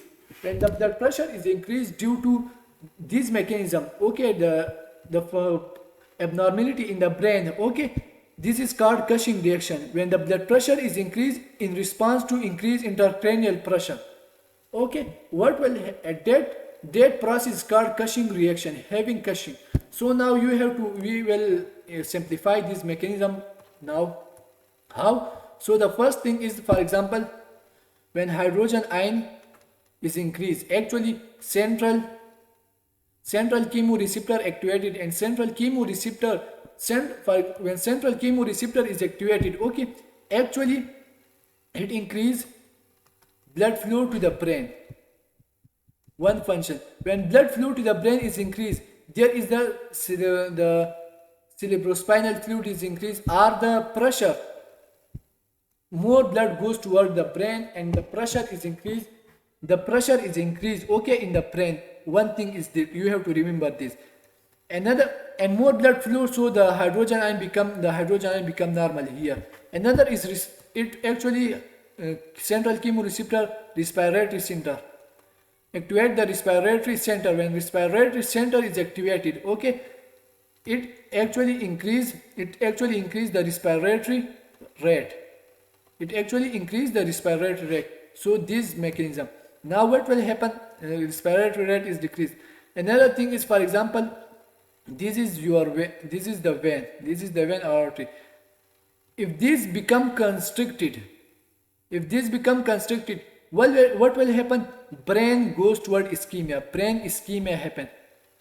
Less blood goes toward the brain tissues. Okay, when less blood goes toward brain tissue, again the central chemoreceptor is activated and it increase the when brain go toward ischemia, again the carbon dioxide level is increased, hydrogen ion is increases, so pH become decreases. When pH become decreases, now what will happen? This is detected by the central chemoreceptor. When central chemoreceptor detect this change, what will happen? More blood flow to the brain. When this happen, okay, so after that more blood goes to brain. That is so much increases. This is so much increases. When this increases, now you have to remember that when more blood flow to the brain, total peripheral resistance also increase. More blood go to the brain. It's how it will happen. It becomes happen when total peripheral resistance is increases. When total peripheral resistance is increases, so more blood goes to the brain. Okay, and blood pressure is also increases, so more blood go to the brain. And if this happen, blood pressure is increased due to intercranial pressure. When the intercranial, now you have to remember brain ischemia happens, so there is the intercranial pressure is also increases. Okay, when the blood pressure is increased due to intercranial pressure, this is called Cushing reaction. Okay, so this is so simple things. Now after that we will tell about the renin-angiotensin system. So in this video we will explain the RAAS system, or renin-angiotensin system. Okay, what? Renin-angiotensin aldosterone system.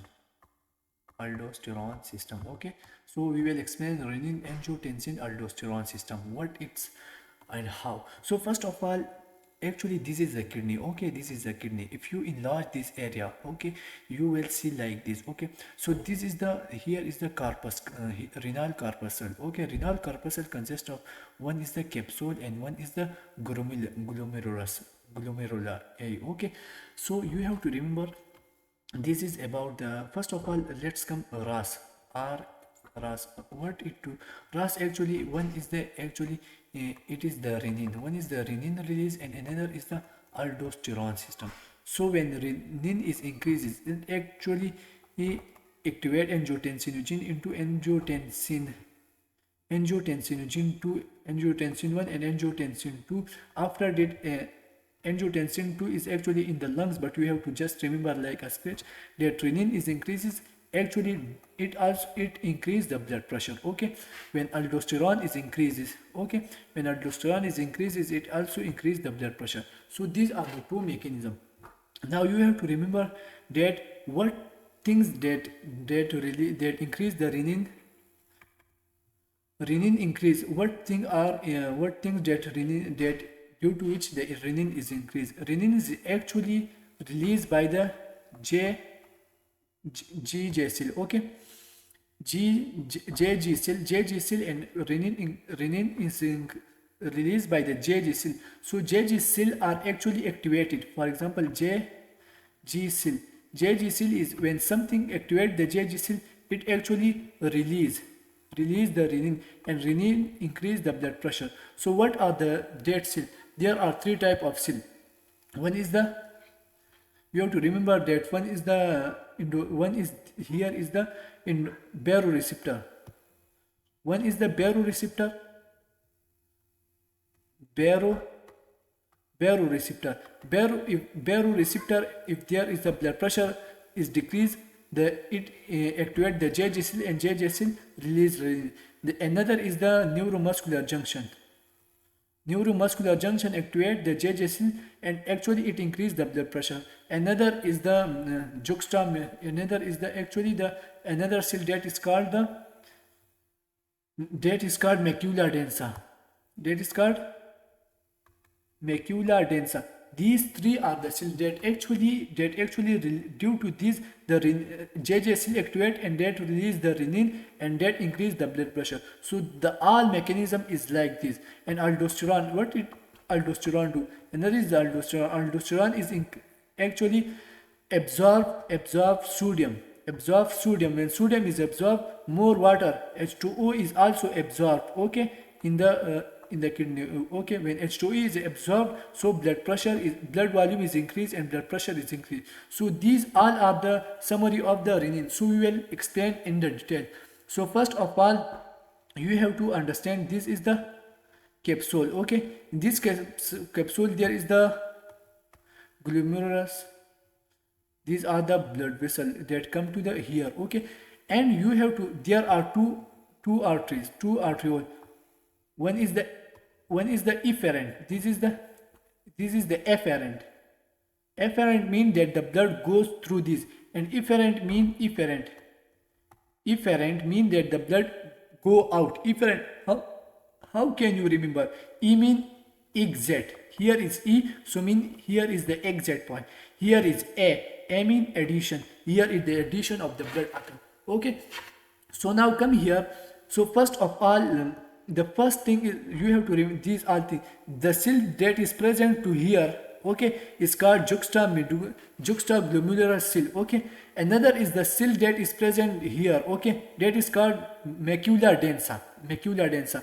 So first thing is when aortic and carotid body mechanism, we have already explained this mechanism. Aortic carotid body, they stimulate if the blood volume is decreased or blood pressure is increased, and they stimulate.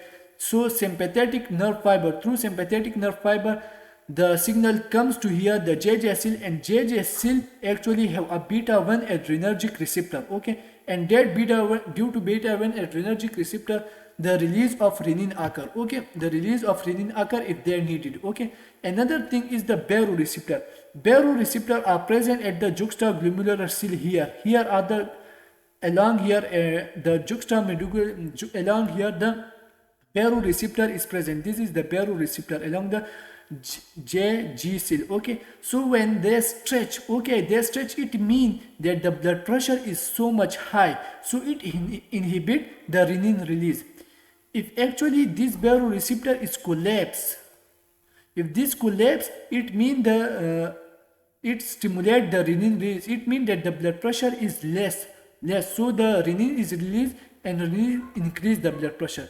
So this is actually the blood pressure. Now another cell is the macula densa. This is present to the corpuscles. Okay, here and the when macula densa have a chemoreceptor, and chemoreceptor sense when GFR is increased or decreased. How it sense that the GFR is increased or decreased? It is actually by the quantity of sodium and chloride, and when the chloride and there is the chloride and sodium ion is present. Okay, when GFR is increased, how the fluid is increased and dissolved sodium and chloride ion is also increased, and it actually reach to the macula densa. Okay, when it reach to macula densa, it react with the macula densa.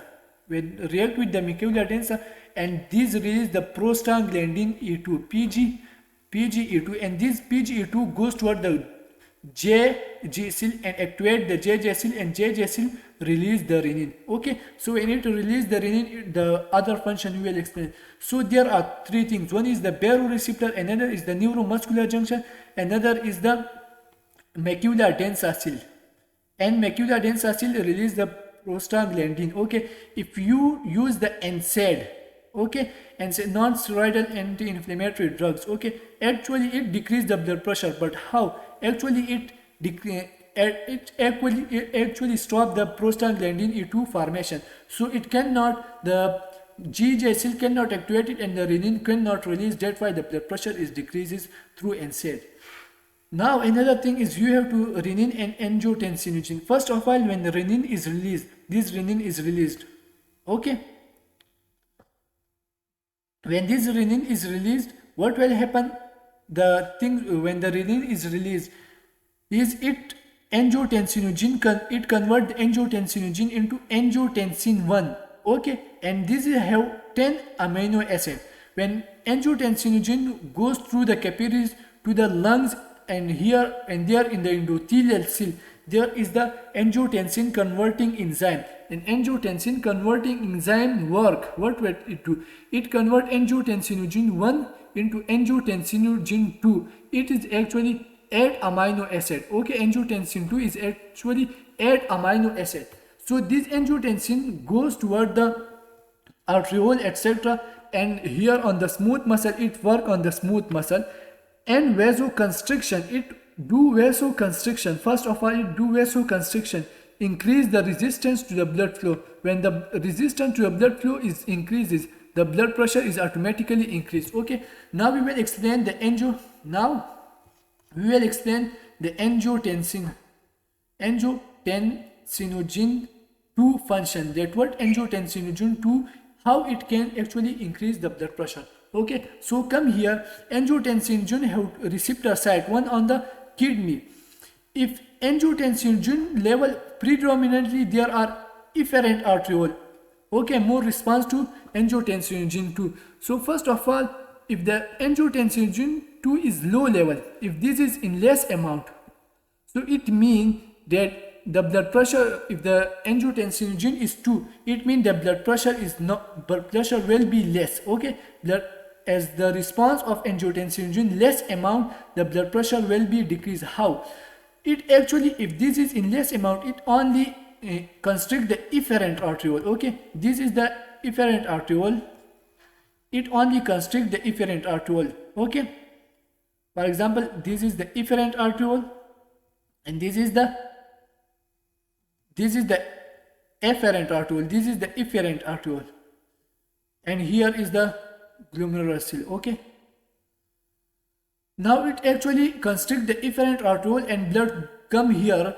Blood in the glomerulus. It actually constrict this area. When this constrict, blood come here but can't move out. So if can't move out, the more H2O2, the more H2O is released from here through the glomerular and goes toward the urine. So more H2O is released, more H2O is excreted. So the blood volume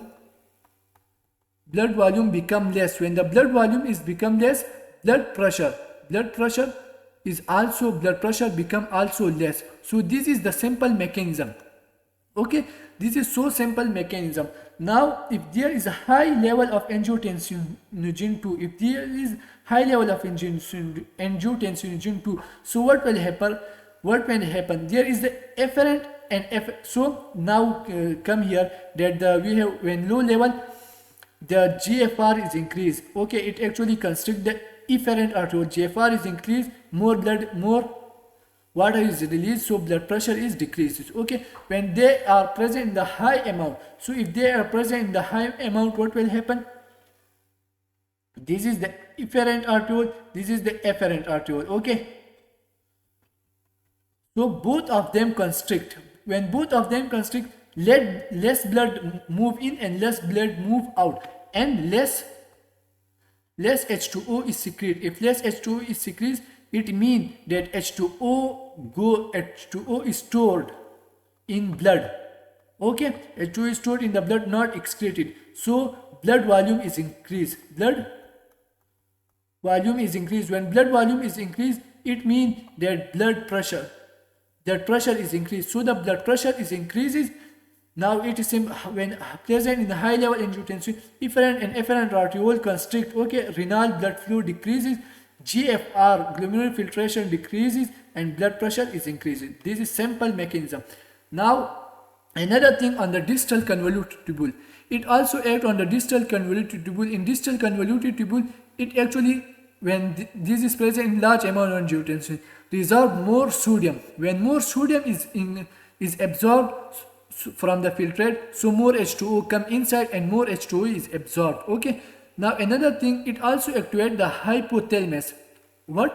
In hypothalamus, it increases the thirst level. So you take more water. When you take more water, so you drink more water, and the blood volume become increased by increasing the blood volume. Okay, another is increasing ADH. So you have to remember that antidiuretic hormone, ADH, is actually antidiuretic hormone.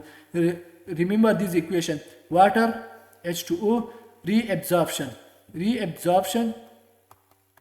or H2O excretion or urine formation. Okay, antidiuretic hormone is directly proportional to H2O reabsorption and inversely proportional to H2O excretion and urine.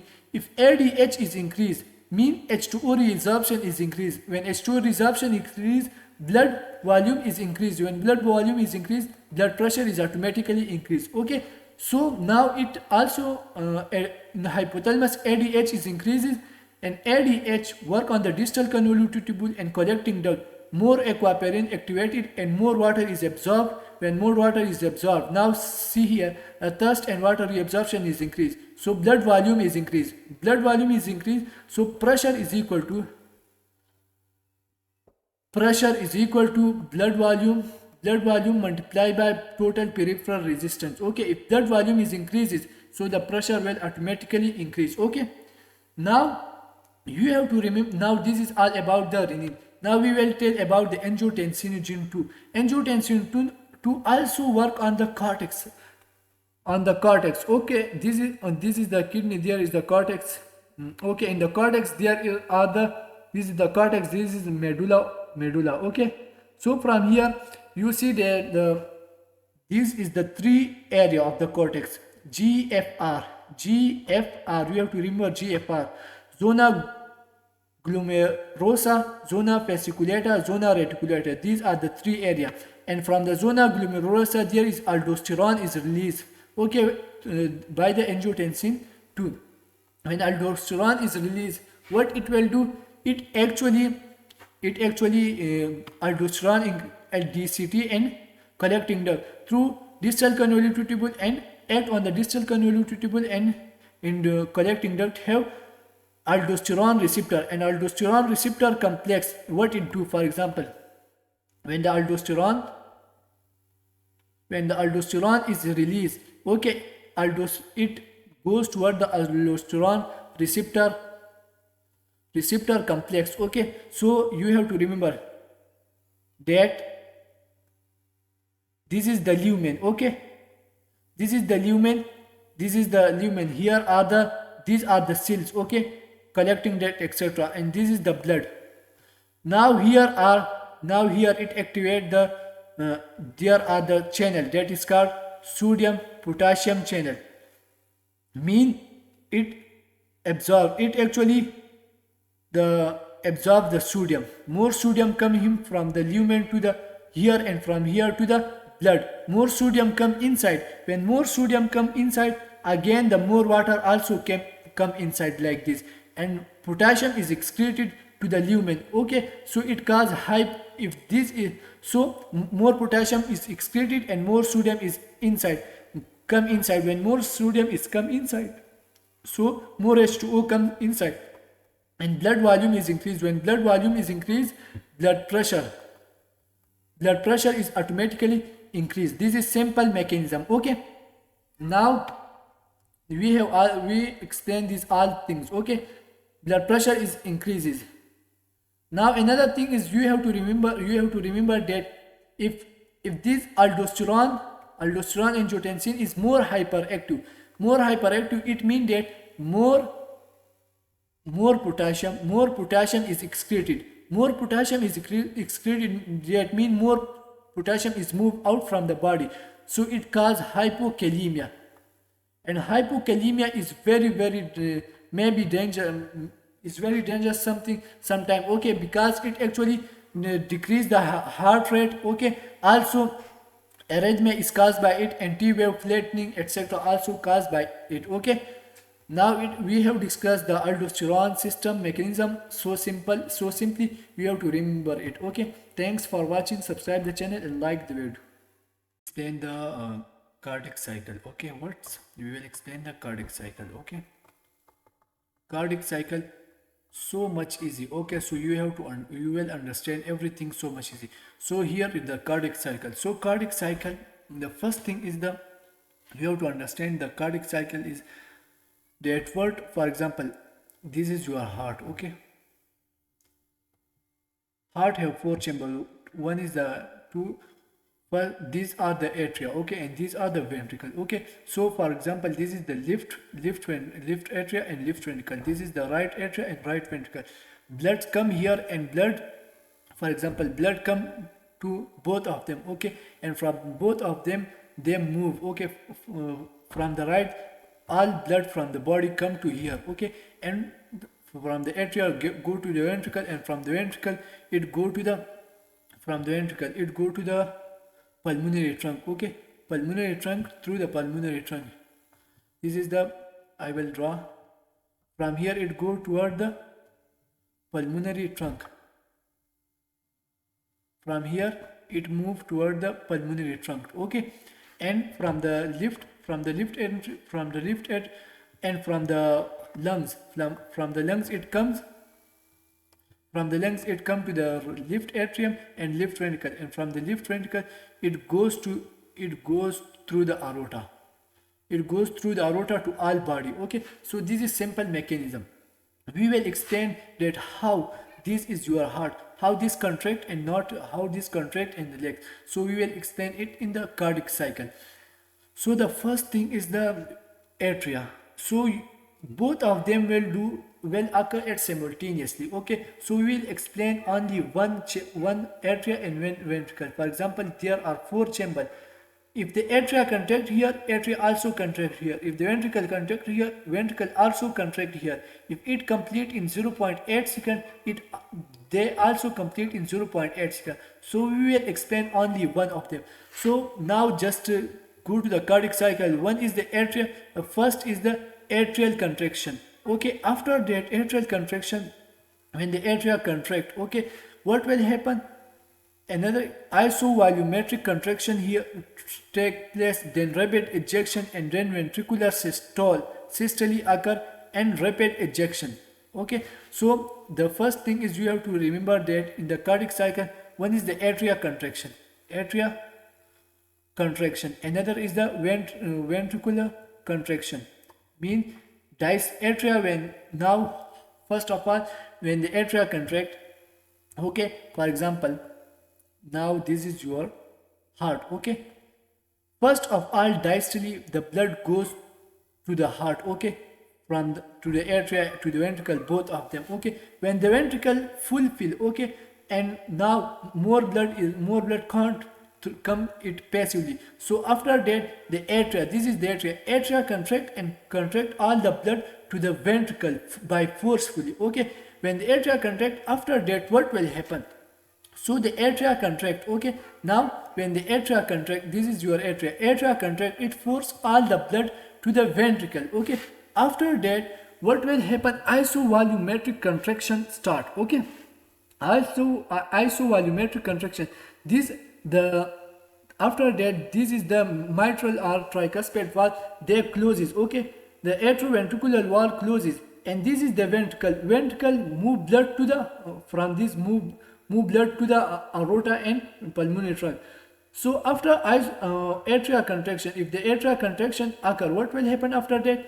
These contract, the ventricle contract so forcefully, but no blood move out or no blood move in, okay. At that time no blood come in, only contraction occur, and the pressure is increases. Actually the pressure is so much increased that it become increased from the aorta and the pulmonary trunk. So the isovolumetric contraction occur in the ventricle, okay. After that when the ventricle contract and the pulmonary are, this is the ventricle. When ventricle contract isometrically, no blood move out and no blood move in. So the pressure is so much increases, and there is the aorta, okay. And from the aorta pressure is like this, and the ventricle pressure is so much increased. If the pressure is increased in the ventricle, the aorta, the aortic valve open. When the aortic valve or pulmonary valve open, the blood move to the aorta and pulmonary trunk, okay. So the blood move to the aorta. This is simple mechanism. In isovolumetric contraction, pressure is so much increased that it increase from the aorta or pulmonary trunk, and blood move to the lower pressure, okay, through the aorta. Now at this mechanism, when the blood move out, this is called rapid ejection phase. The blood move out so rapidly, okay. Now this is called rapid ejection. After that, when the blood is moving out from the ventricle, the pressure is decreasing. Okay, but not too much. When pressure is decreasing and the blood is moving out, so when the rapid ejection occur, after rapid ejection, the pressure is the pressure of the ventricle is increased. So the slow, after that, the ejection is going on, but the ejection is the slow ejection, okay. The slow ejection, reduced ejection occur, and you have to remember that actually these all phases, the first is the isovolumetric contraction of the ventricle, after that the rapid ejection and slow ejection. In these all three phases, isovolumetric contraction, and after that rapid ejection, and after that reduce ejection. These three phases is actually contraction of the ventricle, and it is called systole, okay. Systolic phase, this is called systolic phase. After slow ejection, when the slow ejection is completed, no more blood is moving to the aorta or pulmonary trunk. So the aortic and pulmonary valve closes, and because the pressure is less here and the pressure become increased here. So when the pressure is increased here, so this valve closes, that no more blood coming back to the ventricle, okay. So this is called systole. This phase is called, these three are called systole, okay. After that, when the aorta valve is closes, and now we will explain what will happen. After that, isovolumetric relaxation occur. For example, isovolumetric relaxation. This is your atria and this is your ventricle. These ventricle contract so much, okay, after the reduced ejection. But when the aortic valve closes, they start relaxing, isovolumetric. No blood is coming here, but the ventricle is relaxed. When it is relaxed, its volume is increases. When volume is increases, pressure is so much less than the body. So from the blood from the body, all the body come here. So in first phase there is isovolumetric relaxation. No blood is coming here because the aortic wall and the mitral wall are closes. Okay, actually, so isovolumetric relaxation happen, and the pressure is so much decreases. So the atrioventricular wall is open. After that, the rapid ventricular filling occur. Okay, what? Rapid ventricular. When this wall is open, so more blood come in, more and more blood come to the ventricle passively. Okay, no need of force anything, just passively. So first is the isovolumetric relaxation will happen. Okay, because both of the wall are closes, no blood coming in and no blood going out. So it is iso, same volume. Okay, but relaxation. At second phase, the mitral wall or tricuspid wall is open, so it is called rapid filling. That more blood coming in and the ventricle is filled. At the third, what will happen at the third? Reduced ventricular filling. At the third, the filling, the blood is coming in, but it is slow. It is slow. That why it is called reduced filling, reduced ventricular filling. Okay, so these three phases are occur. After that, when the reduced filling occur, no blood come in. Okay, just normal. Both of the pressure in the body and pressure in the ventricle is same. No blood coming in because because there is no pressure difference. So after that, this is the atria and this is the ventricle. So both of pressure is same. So actually this wall is open. Okay, so now the atria contract. Atria start contracting. When it contract, it forces the blood to the ventricle, and that is called atrial contraction. Atrial contraction. Okay, so the atrial contraction happen, and this is actually the diastolic pulse. Okay, this is actually diastolic phase. You have to remember this, that isovolumetric relaxation, rapid ventricular filling and reduced filling is actually ventricular diastole. This is ventricular diastole. This is ventricular. These three phases are ventricular diastole. Okay. Now you have these all are the phases. Now come here to the atria. When the atria contract, what will happen? Rapid atrial pressure. The atrial pressure is increases. This is the atrial pressure A wave. This is the atrial pressure is increases. Okay, and now this is in ECG. If you see here, the P wave will be measured. The P wave will come. Okay, in isovolumetric contraction, what will happen? This is ventricular depolarization. Ventricular depolarization is a happen, and isovolumetric contraction is occur at the QRS. When QRS complex is formed, at that time isovolumetric contraction is occurring. Okay, now the left atrial pressure is also decreases here, but after that this is increases because the blood is flowing to the atria. Okay, now you have to just reduce ventricular, there is no now at the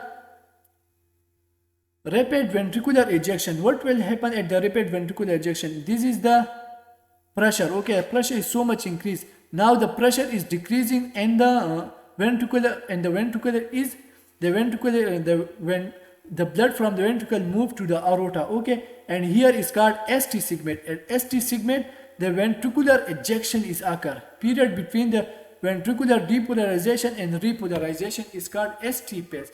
But in the ST phase, rapid ventricular ejection is occurring. Okay, now at 4, reduced ventricular ejection. What is at 4 the reduced ejection fraction is occur? You have to remember that blood flow not by the ventricular contraction. Instead, it is due to inertia of the blood. For example, when the atria, I have discussed the first of all the ventricle contract isometrically, then rapid ejection occur. After rapid ejection, reduced ventricular filling occur. Reduced ventricular filling is not due to pressure of the ventricle. It is actually inertia. That, for example, if you start, if a car moving, this is not a plain road, an inclined plane. In a car, there is a car. Okay, and a car is moving here. The car is moving here. And here, the car speed is so much high. Not from this area, there is no need of engine to start or etc. But the car is moved on yourself. and if it go to here, the inclined plane is finished, but the car is also moving here without engine, okay, without starting. So what is the mechanism? Because here, from here it move due to inertia, okay, just like this. The blood is going here due to contraction, and after that there is no contraction, there is actually the inertia.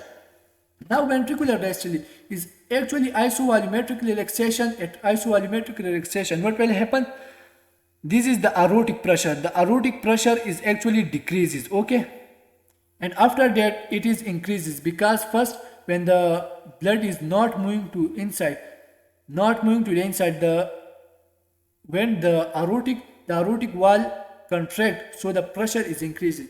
Another is also, here is the dicrotic notch, the dicrotic notch, okay, here is also this notch, and this is due to the blood move isovolumetric relaxation.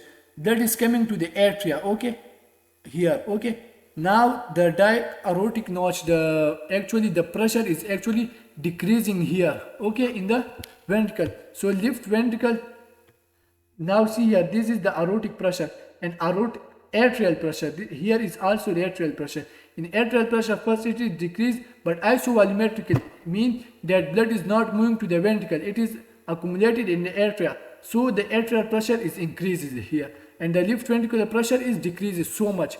When the left atrial pressure is so much increased, after that when the wall is open, the rapid ventricular filling occur. Okay. Now after that the reduced ventricular filling is also occur. That is called diastasis. Now you have to remember that there are phase 7 to phase 7 plus phase 6. These are 90% passive ventricular filling. Mean that there are the passive ventricular filling are occur in the rapid ventricular filling and reduced ventricular filling. But 10% filling of the ventricle occur due to atrial contraction. You have to remember that for example, this is your ventricle. To the ventricle, 90% blood come due to due to rapid ventricular filling, and next is the reduced ventricular filling.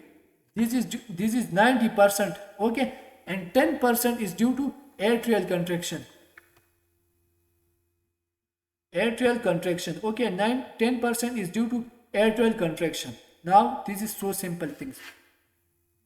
Now we will explain the cardiac work, okay. So if this is don't waste your any time in this structure, this is so much, don't confuse yourself, okay. Up to this you have to just remember the pages. This is so much, just like this, you have to remember only these pages. This is very, very important for you, only these pages, not so much detail about this, okay.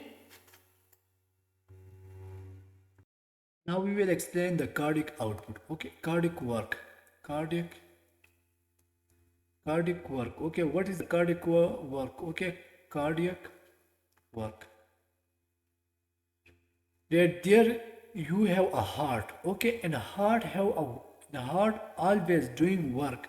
So we have to find that how much work heart do, and what is the effect, and what work depend on the work, energy depend on the energy, depend on what things, depend on the pressure, depend on the blood volume. So all the things that is related to the cardiac work, we will explain it, okay. So how you can identify cardiac work is when one is the stroke volume. Stroke volume is actually the cardiac out. One is the stroke volume. We will tell about the stroke volume. We will about the cardiac output, all of things. So what is the cardiac output? First of all, we will explain cardiac output. Cardiac output is equal to stroke volume multiplied by heart rate. Mean the blood ejected by per heart rate multiplied by heart rate give you a cardiac output. That how much blood is move out from the heart, okay, at 1 minute. That is called cardiac output. Amount of volume of blood, how much volume is moving out, that is cardiac output at 1 minute, okay. Now we will explain one by one thing. The first thing, you have to represent pressure. This is pressure volume work. In pressure volume work, you have to just identify this is the pressure, this is the volume, okay. So first of all, there is when the isometric relaxation start, okay, both of the wall, aortic wall and mitral tricuspid wall are closed. Okay, so isovolumetric relaxation start here, and at this area the mitral wall open, mitral or tricuspid wall open. When they open, the blood move. After that, the reduced feeling is occur. Isovolumetric relaxation occur. After that, rapid feeling occur. Rapid feeling is occur after when the mitral wall is open. Now here, when the ventricle become fulfilled at this area, now the isovolumetric contraction occur. Both the aortic and pulmonary wall closes at the end diastolic pressure, and here is the end. At this area is called end diastolic pressure. Okay, both wall closes, mitral wall and aortic wall, and isovolumetric contraction started. At the end of isovolumetric contraction, the aortic or pulmonary wall open. When they open, the blood eject from the heart, from the ventricle, and that is called ejection. Okay, and here the mitral wall is here, the mitral or tricuspid wall is closed. Okay, and ejection is started. Okay, after all the blood is ejected from the ventricle, and when the blood is ejected from the ventricle, at here that is called end systolic pressure. Okay, after the systolic, there is the end systolic pressure is identified here. So all the blood is ejected from here, and after that again isovolumetric relaxation here occur. At the end systolic pressure, both the atrial and mitral and tricuspid wall is both are closed. So at the end systolic pressure and end diastolic pressure, both wall are closed. And the end of isovolumetric contraction and isovolumetric relaxation. Isovolumetric contraction, the mitral wall is closed and the aortic wall is open. And isovolumetric relaxation, and the mitral wall is open and the aortic wall is closed. Okay, so you have to remember this thing. Now let's come here to the cardiac minute. Cardiac minute is actually the pressure multiplied by cardiac output. Cardiac minute work is actually the pressure multiplied by cardiac output. So you have to remember that what is cardiac output is equal to heart rate multiplied by stroke volume. Okay, these are the two things. Now you have to multiply this. After that, you can also identify cardiac minute work is equal to pressure multiplied by cardiac output. Okay, so cardiac output is equal to heart rate multiplied by stroke volume. We have write this. Now after that, just write stroke volume multiplied by pressure, stroke volume multiplied by pressure, and heart rate alone. Okay, now this is called stroke work. Pressure, if you see pressure multiplied by volume is equal to work. Okay, so here is the pressure and work, so it is called stroke volume, and there is called the heart rate. So cardiac minute output is equal to stroke work multiplied by heart rate. Okay, this is about the cardiac minute volume. So cardiac minute volume equation become stroke work multiplied by heart rate, and stroke work is equal to pressure multiplied by stroke volume. Okay, now there is one is the pressure work, one is the volume work. You have to identify the difference. The pressure work is actually physiologically, for example, aortic pressure. There is the aorta, and aorta have a pressure, and against that pressure, for example, there is this is a tube. Okay, there is also a pressure present, and if you want to add more something, you have to increase the pressure here. Against this pressure, you move the blood against this pressure, this is called pressure work. Okay, if someone, for example, this is a wall, this is something, and there are many persons, they are pushing this wall, so they create a pressure. Okay, and if you want to move this against this pressure, so that is called pressure work. Okay, now the second thing is volume work. For example, if there is a water, and if in the one pot, okay, in one pot, and you want to put it into another pot, you open all of the blood, all of the fluid, insert into this. Okay, fill this pot, this hot pot, etc.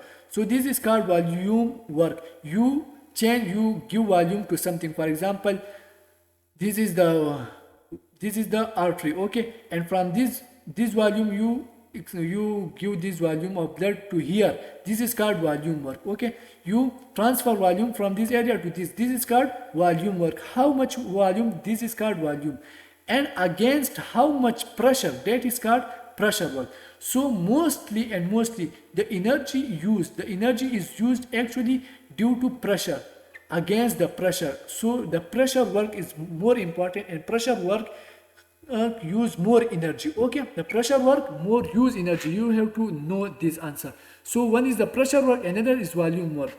Pressure work is physiologically aortic pressure, and pathologically how the pressure is increases if there is aortic stenosis. For example, this is the wall, okay, and you want to move the blood against this pressure, and if this area is become narrow, so you have to create more and more pressure to move the blood through this area. So this is pathological if the aortic stenosis is present. And another is, this is the aorta pressure, and this is the ventricle pressure. So this pressure is actually physiological pressure. Okay, but if the wall become narrow, so the more pressure, you need more pressure, and that more pressure is actually due to pathological condition. Okay, due to aortic stenosis. So one is the cardiac minute work is directly related to the, now let's come here, another is volume work, amount of the blood. So cardiac output is equal to stroke volume multiplied by heart rate. So volume work is related with the cardiac output. Now cardiac minute work is directly related with the myocardial oxygen consumption. Okay, because myocardium use oxygen, so the tissue that do more work, they use more oxygen. So if the cardiac minute work is more, they use more oxygen. And another thing is, you have to remember that pressure work is more and more than the volume work. This is volume work and this is pressure work. So you can see pressure work is more, so they use more energy. Myocardial oxygen consumption is more in the pressure work. Okay, so if there is aortic stenosis, the pressure work becomes so much increased, volume work is decreased. But if the pressure work is decreased, so myocardial oxygen consumption also increase. More oxygen is needed. If the oxygen requirement is not completed, that part will become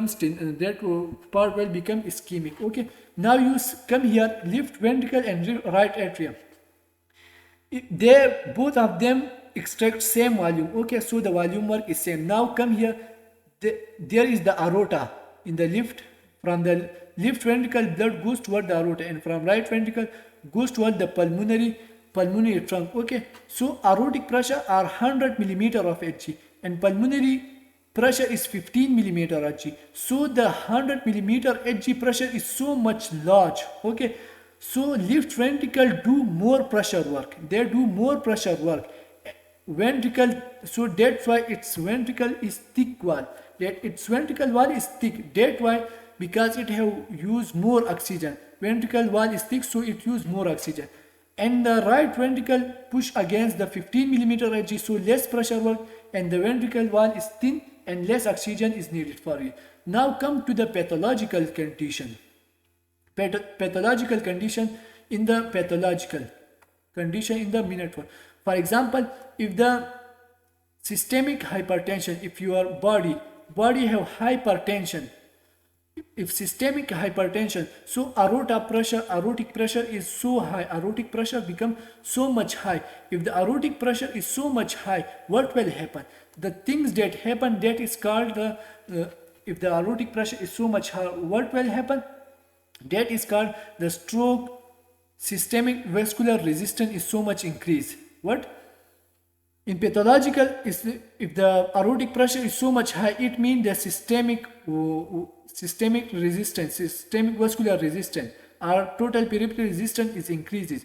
So now the left ventricle need more work, more pressure work. So there will be hypertrophy occur in the left ventricle. So actually it is ventricular hypertrophy. Now if the pulmonary hypertension is occur in some patient, okay, the pulmonary pressure is increases, right ventricle become hypertrophy to become large, become hypertrophic. For example, bodybuilder can do more work. So if this become hypertrophic, so they can move the blood against the high pressure. Okay, so and both of them are ventricular hypertrophy, and they use myocardial oxygen consumption become increased. So if the hypertrophy occur, if hypertrophy occur, if hypertrophy occur, their myocardial oxygen consumption become more and more. Okay, so you have to just remember this hypertrophy.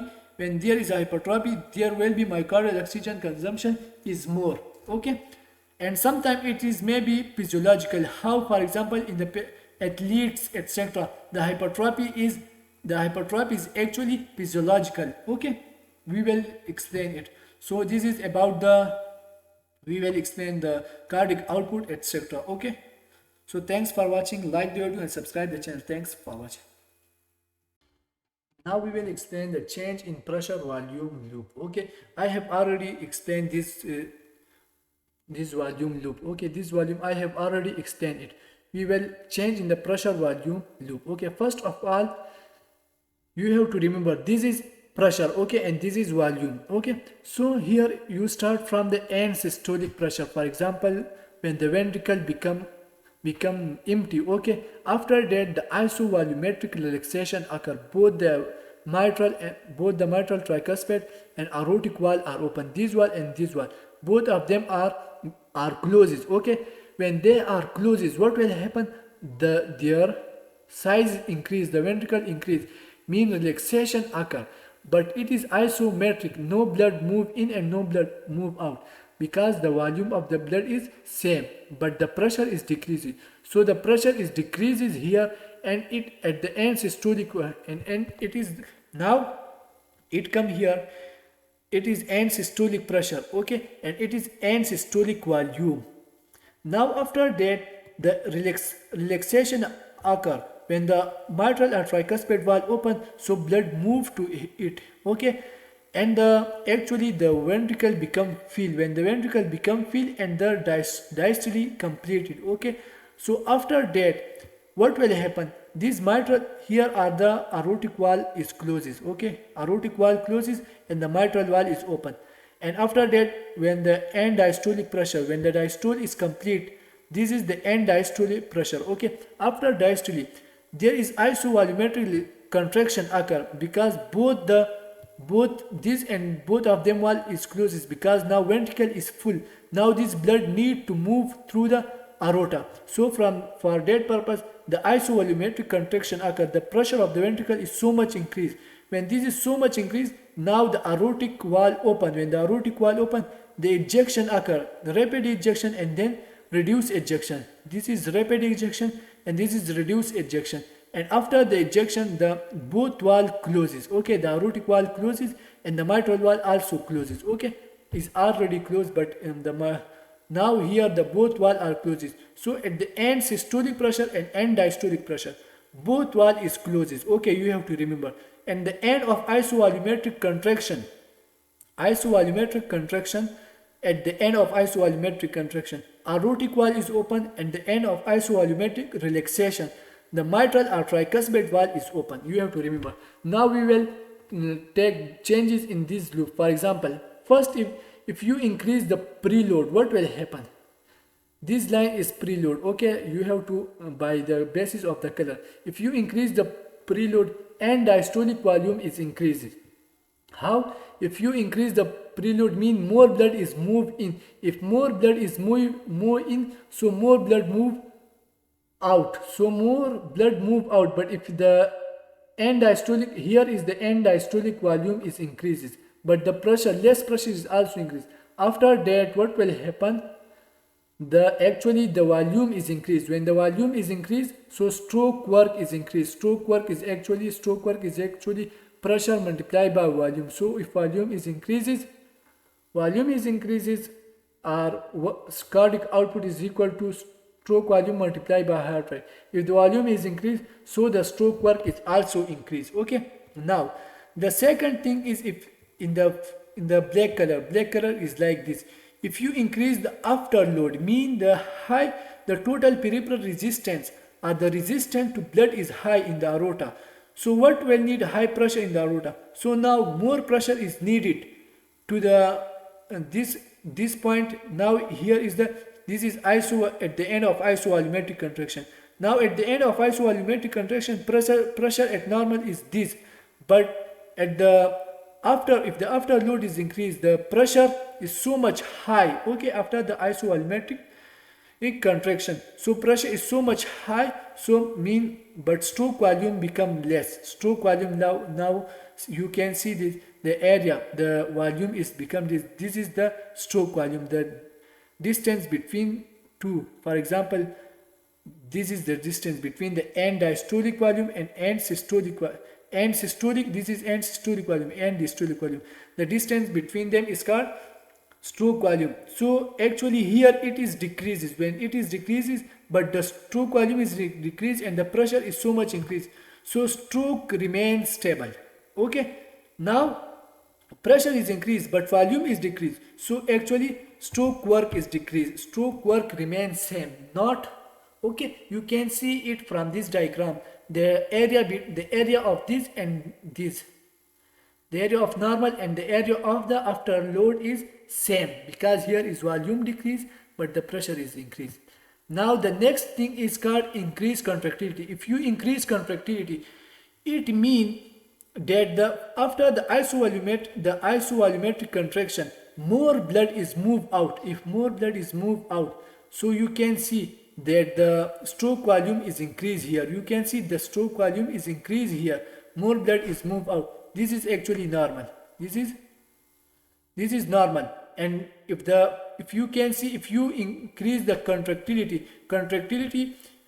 if you increase the force that eject the blood, so at that time more blood is moved from the normal, more blood is moved from the ventricle, okay, and that create the volume become increased, stroke volume increase, so stroke work also increase. This is simple phenomena. Stroke work increase in the contractility and also in the increased preload, but at the afterload, if you increase the afterload, the stroke work is remain stable. Okay, now pressure volume work.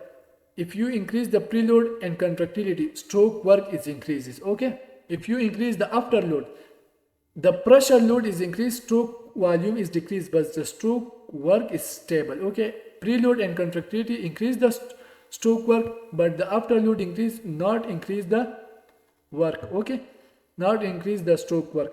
Now another thing is the pressure volume loop. This is the pressure volume loop. So what will happen? This is diastolic blood pressure. Actually you can see from this pressure volume loop, I have already explained, but now there is the time is here shown. 0.55 second is the relaxation pace and the isovolumetric relaxation is 0.5. So relaxation is actually 0.15 plus 0.55. So how it you can, if you calculate it, it is 0.70 something. Okay, and if you calculate the isovolumetric contraction time and ejection, that is 0.05 plus 0.05 and 0.05 and 0.25, that is actually 0.3. Okay, so this is the time, and here is also the volume. Stroke volume is equal to 70 ml. Okay, stroke volume is 70 ml, and the area between them is called, bigger the loop and bigger the area is called, bigger the stroke work. Okay, you have to remember this. And what is the diastolic blood pressure? Diastolic blood pressure is actually the pressure, diastolic blood pressure. This is diastolic blood pressure. But diastolic blood pressure is 75 mm of Hg and systolic blood pressure is 120 mm of Hg. Okay, and end systolic volume is 50 and end diastolic volume is 120, and between them the stroke volume is 70. Okay, now we have explained this loop, the pressure volume loop, so you will understand it carefully. Okay, thanks for watching. Now we will discuss the cardiac afterload. Okay, cardiac Afterload. What is the cardiac afterload? Okay, it means that load, there is a load. Okay, and afterload mean what is the afterload? Okay, so this is your heart, this is your atria, and this is your ventricle, and from the ventricle blood move out. Okay, so what will happen? The blood move out, but it is against the pressure, and this pressure, that how much pressure and how much energy is need to move the blood against this is called afterload. Okay, so we'll explain what is the afterload. Ventricular wall stress during systole or ejection. Okay, when the ventricular wall stress during systole and ejection is called afterload. Okay, by law of Laplace you can see that the wall stress is equal to the pressure multiplied by resistance divided by 2 multiplied by wall of thickness. This is the law of Laplace, but for simplicity you can write it wall stress is directly proportional to pressure. If the pressure is increases, wall stress is increasing, afterload is increased, just like this. Okay, now this is the aortic pressure.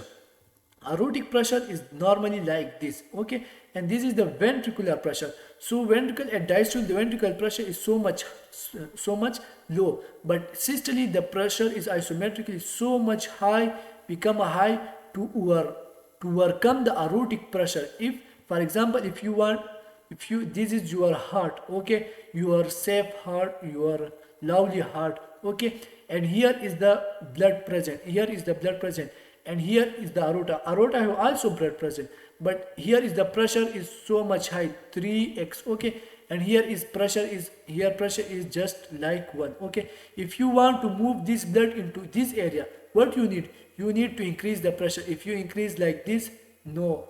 If you increase like this, no, because now pressure is same.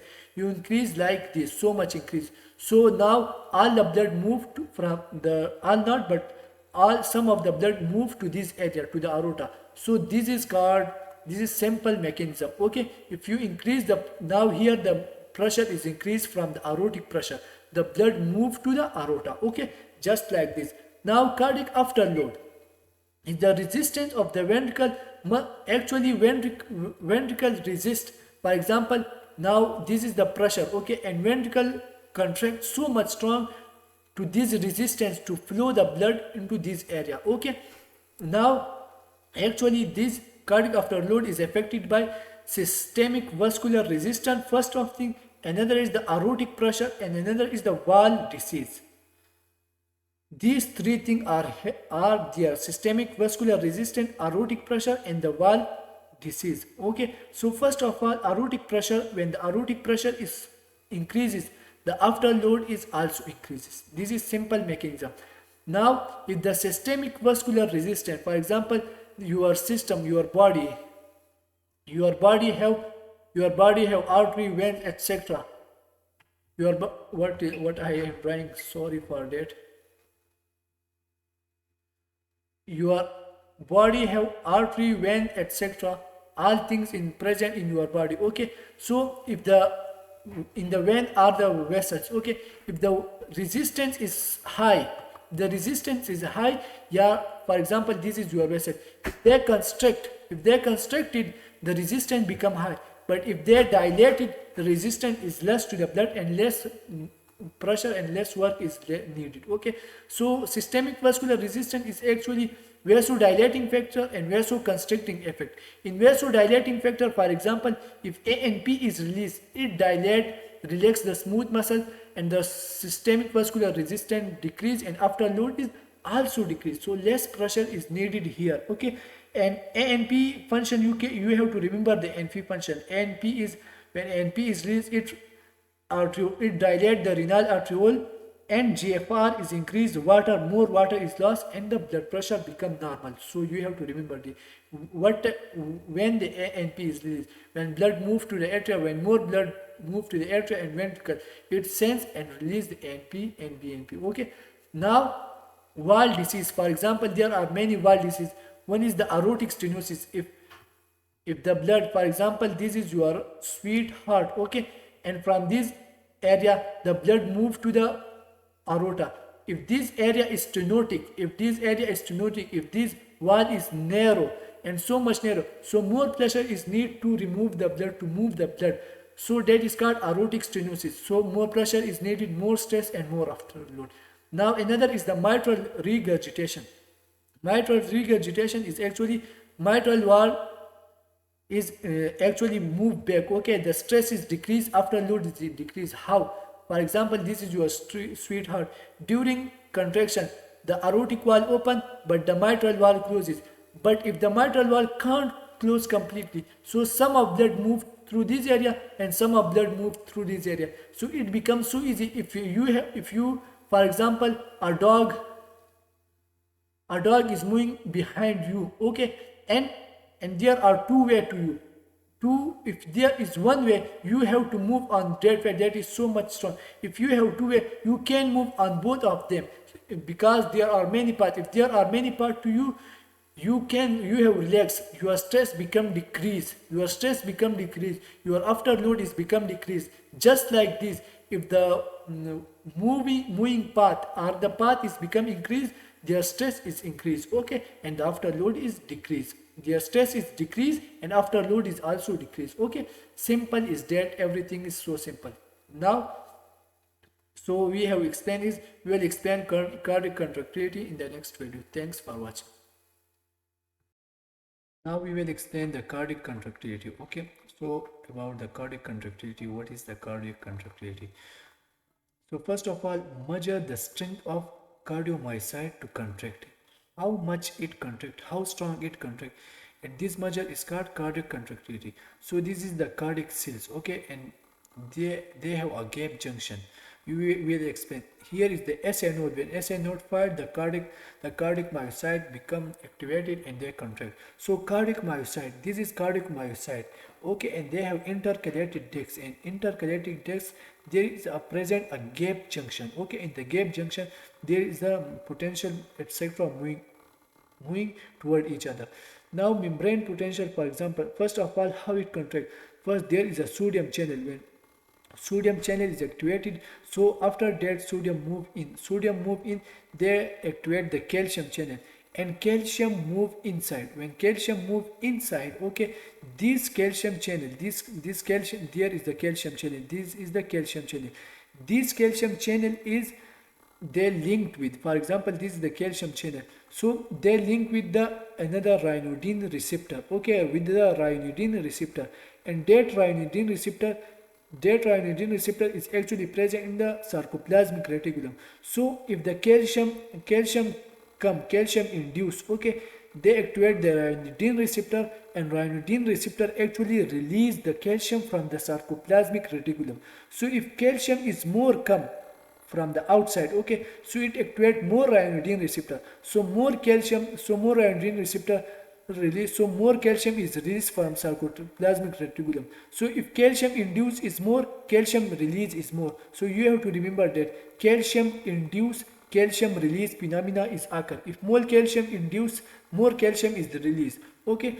Contractility is directly depend on the concentration of the calcium. If the concentration of calcium on the outside is more, so the contractility is also increased, okay. And another thing is intracellular calcium is regulated by parasympathetic and sympathetic tract. So how can it done, okay. So first of all, intracellular calcium is by, one is by parasympathetic, another is sympathetic. So sympathetic is actually positive inotropic. Positive inotropic means that increase the calcium, increase the contractility, okay. Inotropic, dromotropic, inotropic, and inotropic,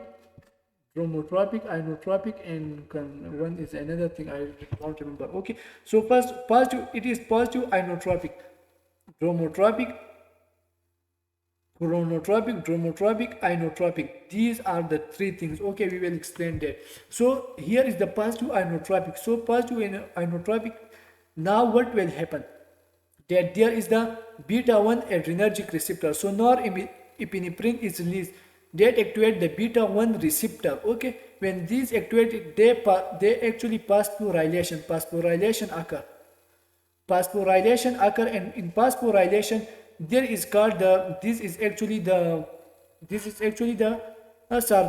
phosphorylation occur, and this is the channel that due to this the calcium is regulated. Calcium moving out from the sarcoplasmic, this is actually the sarcoplasmic reticulum, and this is the calcium channel that regulate the calcium entry and outside. So here is a phosphoembin channel, and phosphoembin become phosphorylation of phosphoembin channel is occur. When the phosphoembin is phosphorylated, it means great uptake and great release will occur after that. Okay, sympathetic group norepinephrine is released beta 1 adrenergic receptor is activated and phosphorylation is occur. In phosphorylation, phosphoembin is activated, phosphoembin channel, okay, is phosphorylated. So great uptake and great release will happen. Okay, so now the second thing is this is all things are happening. Now another thing is the parasympathetic tract. What is the parasympathetic? We will explain. And you have to also remember that one is the L-type calcium channel that increase the permeability. Okay, so we have extended the sympathetic increase. Actually, phosphorylation of phosphoembin channel occur, and phosphoembin channel due to which higher uptake and higher release occur from the sarcoplasmic reticulum, and that depend on the extracellular calcium level. Now parasympathetic actually is the negative inotropic, decrease the contractility. Okay, how? When the parasympathetic activate, it activate the M2 muscarine receptor is present here. Okay, and M2 muscarine receptor actually downstream all the event that we have discussed, that the less calcium channel is activated, less calcium move in and less calcium is released from sarcoplasmic reticulum, and less contractility occur because there have also a myosin actin bridge, and if the calcium is less, they will form less bridges will form and less contractility occur. Okay, now heart rate can change contractility, but you have to know about the drugs. There is the glycosides or foxagluaplan digitalis purpuri. Okay, and that drug is called digoxin. What digoxin do? Digoxin do the function of digoxin. You have the simple thing. I will do. This is the cell. Okay, I will give the digoxin function. There are two channels. One is like this channel, another is this channel. So you can see that this blue channel is actually this blue channel is actually sodium potassium channel, and by this sodium move outside and potassium move inside. Okay, so when if this channel is running, okay, what will happen? That more calcium, that sodium become high and high, sodium outside, sodium become increased. When sodium is increased, there are another channel. What that channel do? That channel actually move the sodium inside, because now sodium is outside is increased. If sodium is increased, it's due to diffusion, etc., due to concentration gradient, sodium is outside is more, so sodium have ability to move inside. So by this channel, this is the primary channel and this is the secondary channel. Okay, secondary active transport. In secondary active transport, sodium is want to move inside. So but you have also to, because there there is the charge is same, but if you want to move the sodium inside, what you do? The calcium is moved to the outside. So if this channel is activated, again this channel is also activated along this. So as a result, more calcium is moved out from the cell. So less calcium is inside, less calcium remain inside the cell. So the contractility become decreased. When the contractility is decreased by this, so if this channel is activated, sodium potassium channel, sodium potassium channel is activated, then contractility is less. Okay, if you inactivate this, for example, if you block this channel, so there no sodium accumulate outside, so the sodium can't move inside and the calcium can't move outside. So this channel is also activated. So calcium can't move outside, so calcium become increase inside. Okay, if you sodium potassium channel, if you close or inactivate, what will happen? The calcium can't move outside, so calcium is increased inside. So when calcium is increased, the contractility is also increased. Okay, just like this. This is simple mechanism about the digoxin. Okay, you have to remember this. This is primary transport, and this is secondary active transport. This need ATP and this need only electrogenic, the concentration gradient. Okay, now we have discussed the digoxin. Now come here to the another thing, the sympathetic stimulation, heart rate. These all mechanism we have discussed is okay. Now for toxicity, diffuse T wave. For example, if another thing is if you use digoxin in high amount, there will be toxicity. Toxicity will be happen, and in toxicity will be the diffuse T wave will appear in the ECG. Diffuse T wave will appear in the ECG. That is the toxicity of if you use in more amount. That will show the toxicity. Okay, diffuse T wave will appear. Okay, in the ECG. Now another thing is the heart rate change contractility. If heart rate is increased, action potential in the tissue is increased. Calcium that enter the cell is also increased. Sarcoplasmic reticulum of the calcium is increases. Okay, for subsequent action of potential. Okay, so that's why calcium is released more and more contractility is increased. If the heart rate is increased, contractility is also increased. Another is also seen the post-extra-systolic pressure phenomena. Post-extra-systolic potential phenomena. Let's come here. Now first of all, premature heartbeat. Premature heartbeat have less and normal strength. Is actually premature heartbeat is less than the normal strength, because here is a ryanodine receptor have a transient refractory period. Okay, premature heartbeat. Now another thing, you have to just don't confuse yourself on these things. Okay, now another thing is the sympathetic stimulation. Sympathetic stimulation is also phosphorylation of we have already explained the sympathetic stimulation. We will explain this in the other video. Okay, this will confuse you here. Okay, so sympathetic stimulation actually phosphorylation of phosphoambin channel and sarcoplasmic calcium channel. The first thing is increase the release, uptake, storage of calcium within the sarcoplasmic reticulum. If the more calcium is released, then storage of calcium in the sarcoplasmic is also more, and by staircase effect, like a stairs, the contractility is increased, positive inotropic. Okay, another thing is the glycoside. We have also discussed the glycoside digoxin. Okay, that increase the contractility. Now this is all about the contractility. So thanks for watching, like YouTube. Okay, and for downloading the PDF, if you want to download the PDF, see the link in the comment, etc. Thanks for watching. So now we will explain the cardiac preload. Okay, we have already explained the contractility. Now we will explain the cardiac preload.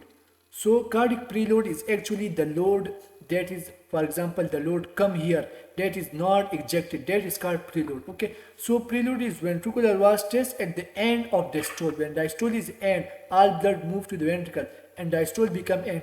At that time the stress is called cardiac preload. Law of Laplace state that wall stress is directly proportional to pressure, resistance and wall thickness. So we have already discussed in the end diastolic lift ventricular volume is to the cardiac preload. For example, if cardiac diastole and diastolic volume is high, cardiac preload is high. Okay, affected by 5 factors. One is the venous pressure. If their venous pressure is high, rate of venous return is high, the cardiac preload is high. Atrial contraction. If atria contracts strong, the ventricle, the preload becomes strong. Okay, become high. Resistance from the wall. If the resistance from the wall is increased, okay, the preload is also increased. Ventricular compliance. How much, for example, if ventricular compliance is less, then the preload is so much high. If the ventricular compliance is so much is high, for example, they can accumulate more blood, so the preload is less. Okay, now the first thing is the venous pressure and venous return. It is so simple. Venous pressure, for example, venous tone is one vasodilating factor, another is vasoconstricting effect, another is the circulating blood volume. We will explain. Now first, venous tone. Vasodilating factor, for example, if the more blood come here, okay, the ANP is released. ANP is actually venous tone, decrease the venous tone, it decrease the end diastolic volume, it decrease the cardiac preload. Actually, ANP actually do dilation of the artery, renal dilation, renal arteriole dilation, and more blood go to the renal arteriole, renal and the kidney, and more water is excreted through NP, and less blood move toward the heart again. Okay, another is vasoconstricting effect. Vasoconstricting effect is the sympathetic stimulation. For example, vascular tone, vasoconstriction occur, and diastolic volume is increases when the vein is constrict. Okay, when the vein is constrict, so what will happen? More blood move to the atria. Okay, and cardiac preload is increased if the vasoconstriction happen. Okay, venous tone is in vasodilating venous tone is decreased, venous blood return is also decreased. Okay, now another thing is the circulatory blood volume. For example, this is the amine. Okay, so there, for example, now normal there are 5 liter. If the volume is become decreased, okay, to 3 liter, etc., that is called hypovolemia. For example, dehydration or injury occur, so their volume become decreased, and that also decrease the end diastolic volume, and the preload is also decreased if the blood is removed from the body or dehydration is occur. Okay, so now in the graph you can see this red line is actually the, for example, you see this is the volume. Okay, if this increase, volume is increased, so this is normal volume. If the volume is decreased, now you can see this the end diastolic volume is really decreased, and the preload is also decreased. For example, this is actually the preload. If you see this pressure, the pressure is also, if the volume is decreased, pressure is also decreased, so the preload is decreased. Now this is the hypervolemia. If the transfusion overload, if more blood transfused, so end diastolic volume is increased, preload is also increased. Okay, now this is about the things vasodilating factor. Now this is vasodilating factor, this is vasoconstricting factor also happening here. Okay, and also this is vasoconstricting factor and also hypervolemia, and this is vasodilating factor or hypovolemia. Okay, another is the about the atrial contraction. In atrial contraction, first thing is the force. When there is more force, sympathetic stimulation, and diastolic volume is increased, preload is increased. If the atria contract, pumping is less, atria arrhythmia. For example, atria arrhythmia. In atrial arrhythmia, for example, this is the atria. Okay, atria contract not like this to contract like this, from this to this, but it contract like this as a vibration, not contraction, as a vibration. That is called arrhythmia. Okay, so all the blood can't move, can't eject it, so that's why end diastolic volume decrease, preload is decreased, is in the atrial arrhythmia. Okay, now we will tell about the resistance from the wall. Inflow resistant and outflow resistant. There are two resistance. So in inflow resistant, it is actually atrioventricular wall. Atrioventricular, this is the atrioventricular wall between the atria and the ventricle. If it become narrow, so less blood move inside. Okay, and another is the outflow resistance. If it become narrow and aortic pulmonary, so more pressure is needed to empty, so less emptying. Now you have to understand that if this wall is stenotic, so less filling will occur and the preload become decreased. If the aortic wall is aortic and pulmonary trunk wall is stenotic mean narrow. Okay, stenotic mean narrow, become narrow, so less emptying occur and become preload is increased. If the emptying is less, so preload is increased. For example, this is the ventricle. If blood move to here, all the blood now present here, so this is called preload. If less blood is moved out, so the preload less blood, so the blood is remain here, so the preload is increased. Again more blood is coming but less more blood is coming, less blood is moving out. So the preload is increasing and increasing, okay, in this way. Now another thing is the ventricular compliance. For example, this ventricle, if 2 liter blood come here and they can occupy 3 liter, so here is the preload is less, okay. If you, for example, another ventricle like this is only 1 liter compliance, not 1 liter, but we is just assuming, okay. If it is 1 liter, so they can occupy 3 liter and it can occupy 1 liter, so the compliance of this is less. So if the 2 liter is moved to this and 2 liter is moved to this, so the preload is must be greater here, because it can't occupy 2 liter and it occupy 3 liter. So here is the load, the stress is less. Here is the stress and the load, and the preload is so much high, okay. You have to remember this thing. Now another is the heart rate. Heart rate, for example, normal 60 to 100 beat. Abnormal fast. If the heart rate is fast, that is called tachycardia. Reduction feeling, for example, the heart rate is so much increased. What will happen? For example, the heart rate is so much increased. The things will happen that the reduced feeling. It actually reduce feeling. The feeling become reduced. Okay, the preload become decreased. The preload become decreased. This is simple things about the heart rate.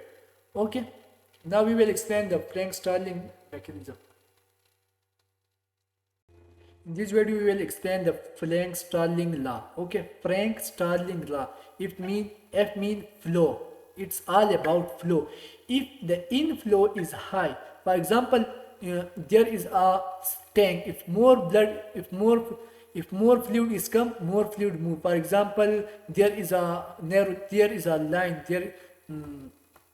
This is a pipe, okay. If more fluid come in, more blood move out. Simple mechanism. It's so simple.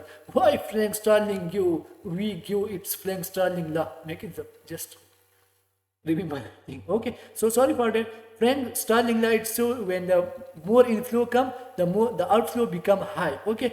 And the Laplace mean L mean wall.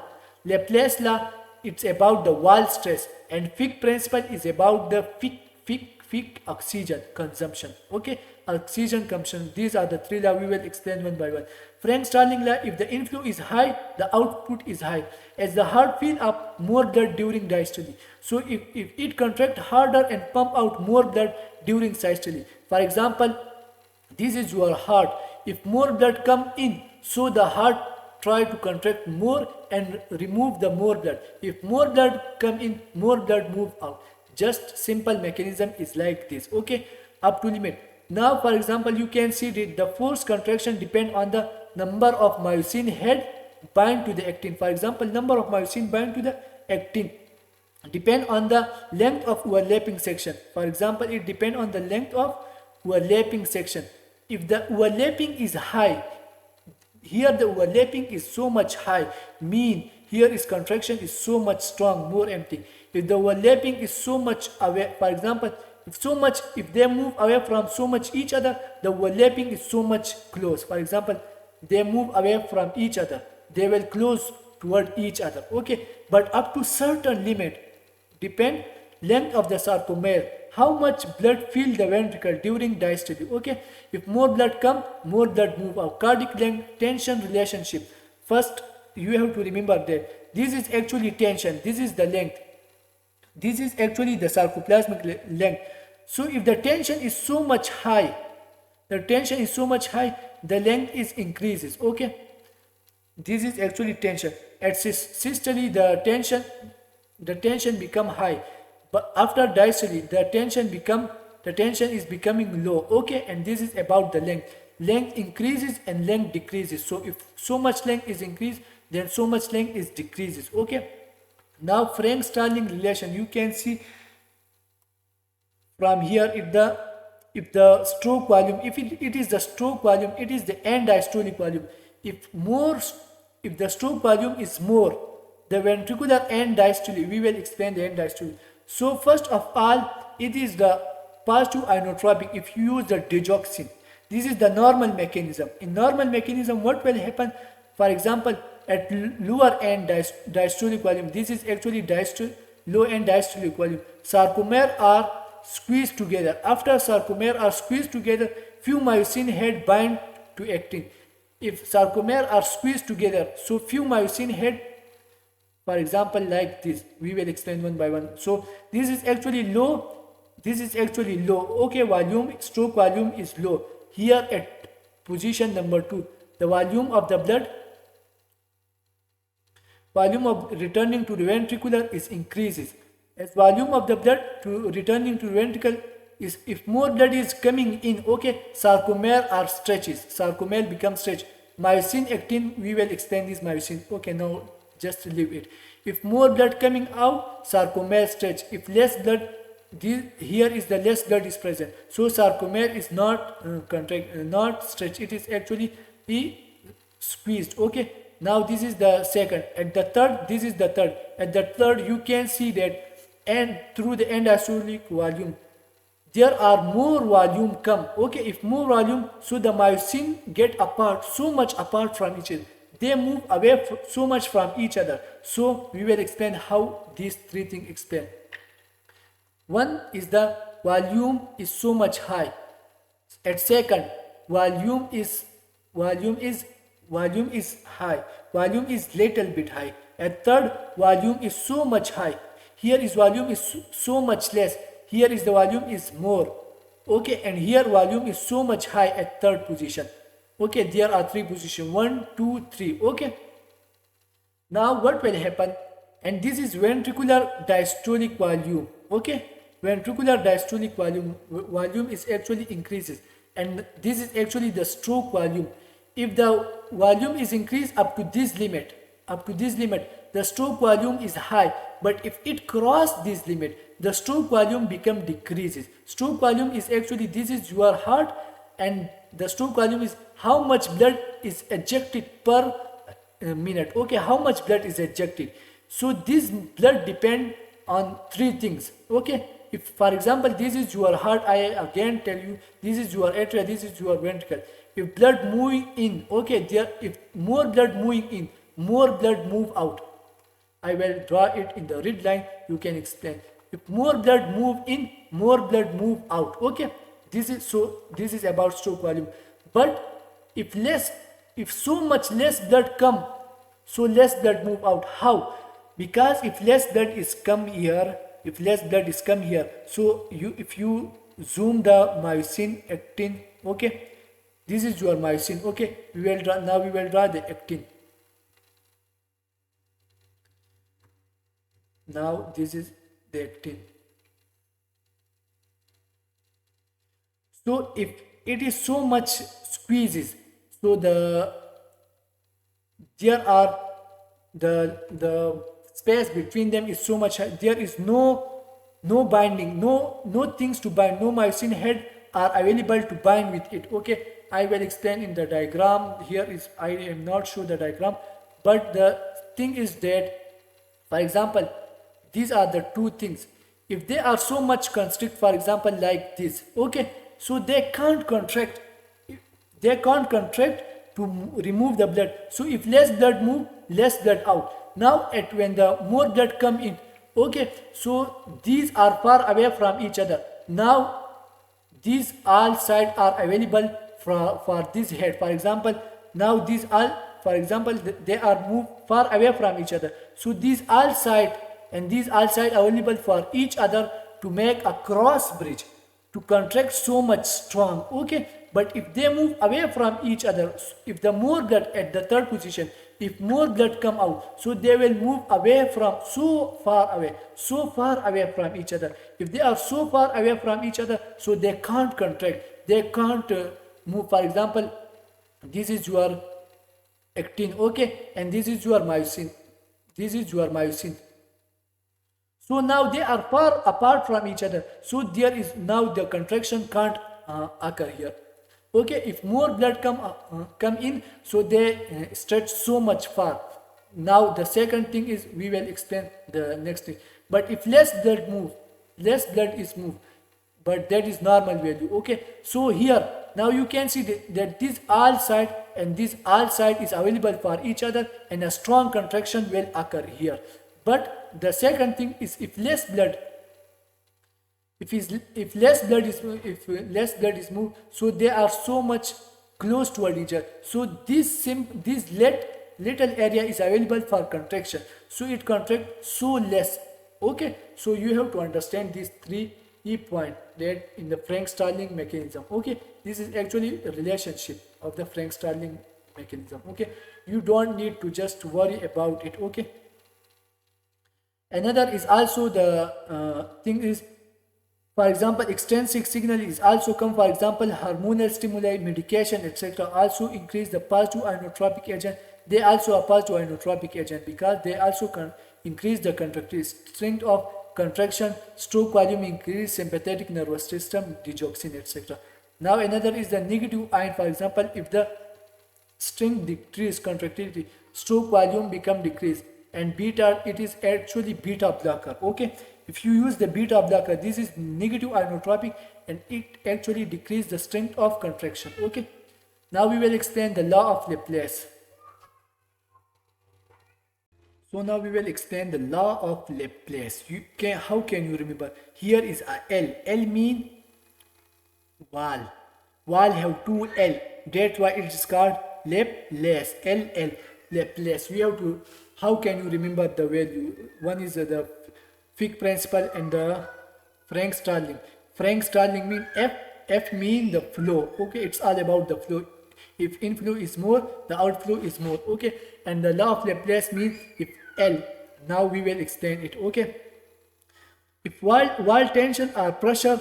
Okay, how law of Laplace? For example, if balloon enter may pass inflow. For example, there is a balloon. At the first time, for example, if it have no air, okay, if you want to inflate the balloon, first of all you need a so much force. Okay, but if the balloon is become high and high, so after that, for increasing the balloon size, there are only less pressure is needed for you to inflate it. Just like a baby, when the baby become burn, okay, at the burning time, when the baby become burn, okay, when the baby become burn, what will happen? For example, this is the, for example, the baby burn. So during the birth time, the alveoli are not inflamed. There are no air present. Okay, and their radius is so much less. Okay, but so first time baby need a deep breathing. Or sometimes you have to breathe automatically. You have to breathe air inside. Okay, so at the crying time, baby breathe deeply, so the alveoli become inflated and their radius become high. So now, for example, first of all, if the radius is 2, okay, and law of Laplace, wall tension is equal to 8, so there are only the radius is 4. Now only 4 amount of pressure is needed. First of all, you will explain wall stress. Wall stress is equal to wall tension divided by 2 wall of thickness, or you can say that pressure multiplied by radius. Okay, this is wall stress. So wall stress is equal to, if the radius is 2, you need a pressure of 4. But after when it burn and they start breathing, now their radius become 4, and at the 4 there changes. Okay, now you see that the pressure they needed is only 2, so the pressure is decreased. If the radius is increased, the pressure for the wall stress, the pressure is needed less. This is actually the law of Laplace. Okay, if wall stress is equal to wall tension PR, if the radius is become increased, so there will be less tension is present, and less pressure is important. Less pressure is needed. So in aortic stenosis, what will happen? More pressure is needed and hypertrophy is created. If more pressure is needed, so this wall become thickened. If this wall become thickened, so it become hypertrophy, and increase in the wall thickness become increase. If the wall thickness increases, the radius is actually less. So now you can see that if radius become decrease, what will happen? The wall stress become decreases. Okay, this is simple phenomenon. For example, this is the wall thickness. If the wall thickness become increased, the wall stress is actually to increase. But here also you can see that the radius is actually decreased. If the radius is decreased, the wall stress also decrease. Just like wall stress is directly proportional to radius. If radius is decreased, wall stress is also decreased. This is all about the law of Laplace. Okay. Law of Laplace, we have to understand about the law of Laplace. Now we will tell about the Fick principle. In Fick principle, for example, Fick principle is actually say volume ejected by left ventricle per unit time. It is actually cardiac volume. It find cardiac volume but by different level, not by merging. It actually by oxygen. At rest oxygen in and O2 out. For example, at rest how many oxygen in and how many oxygen is out. So cardiac output is equal to oxygen consumption divided by arteriovenous or oxygen difference. So normal cardiac output is actually 5 liter per minute. Okay, 5 liter per minute. This is actually normal cardiac output. So stroke volume is actually end diastolic minus end systolic volume.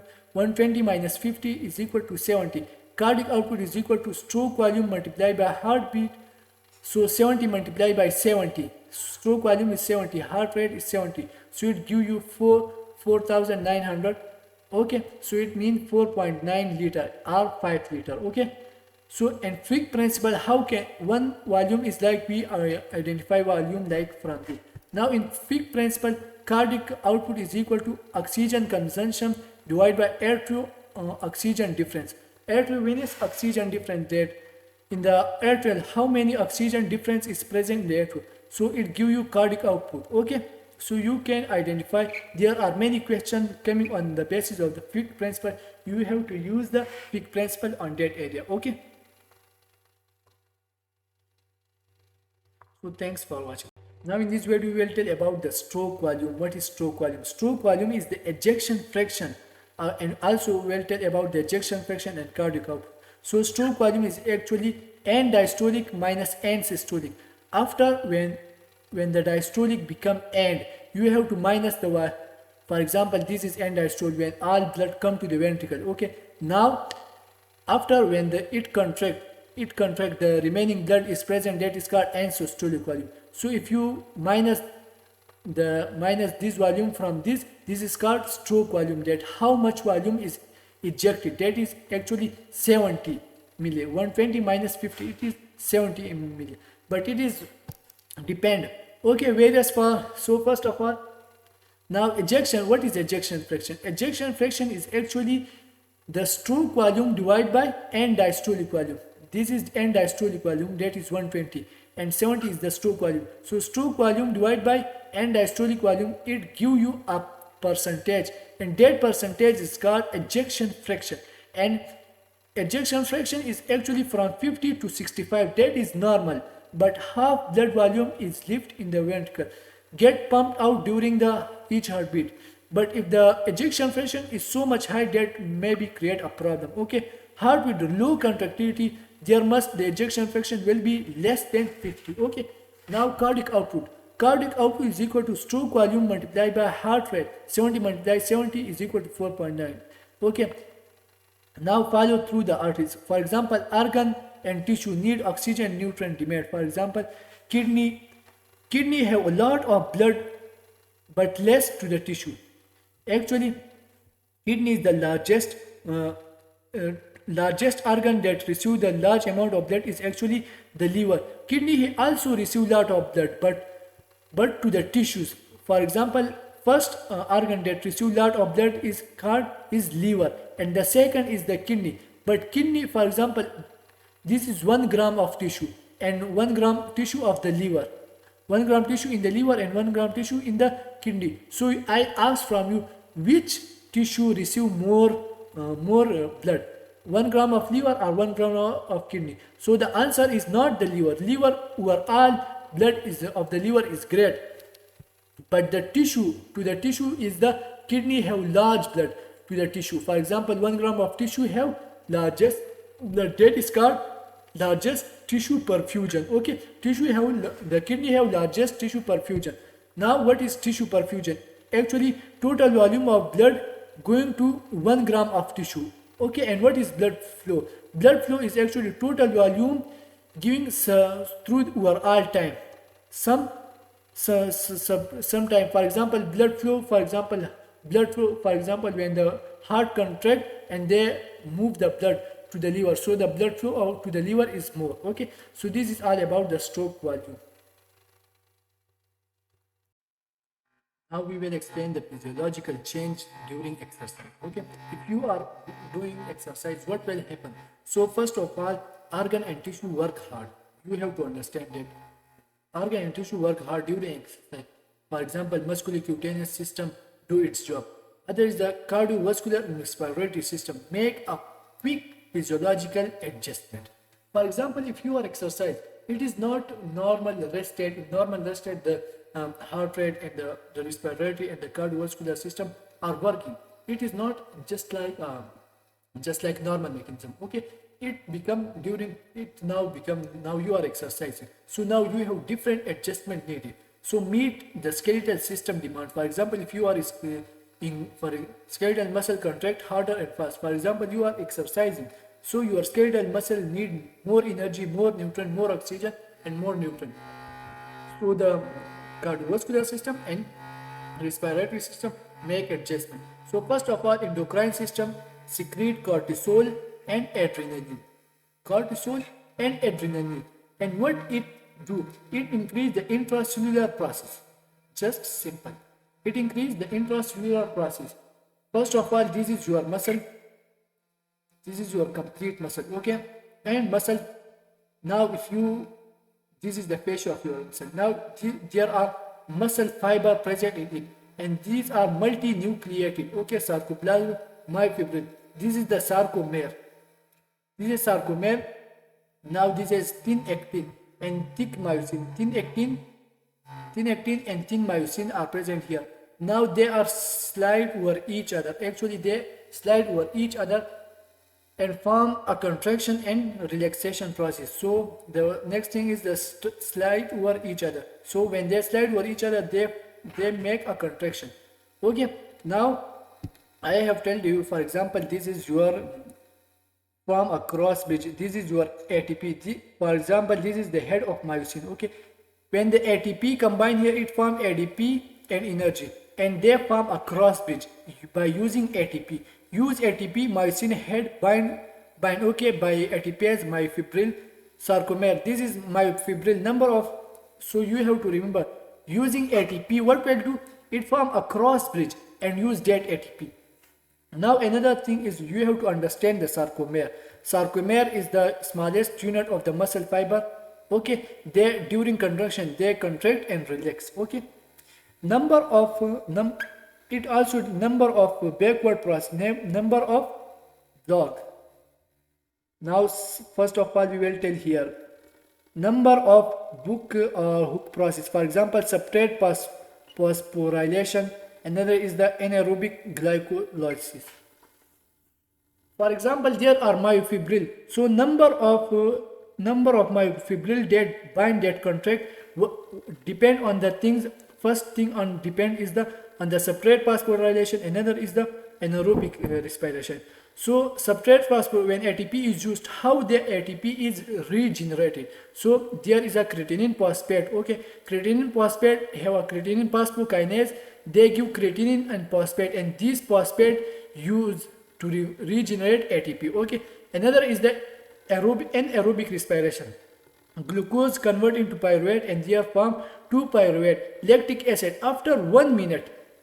Now here the lactic acid formation is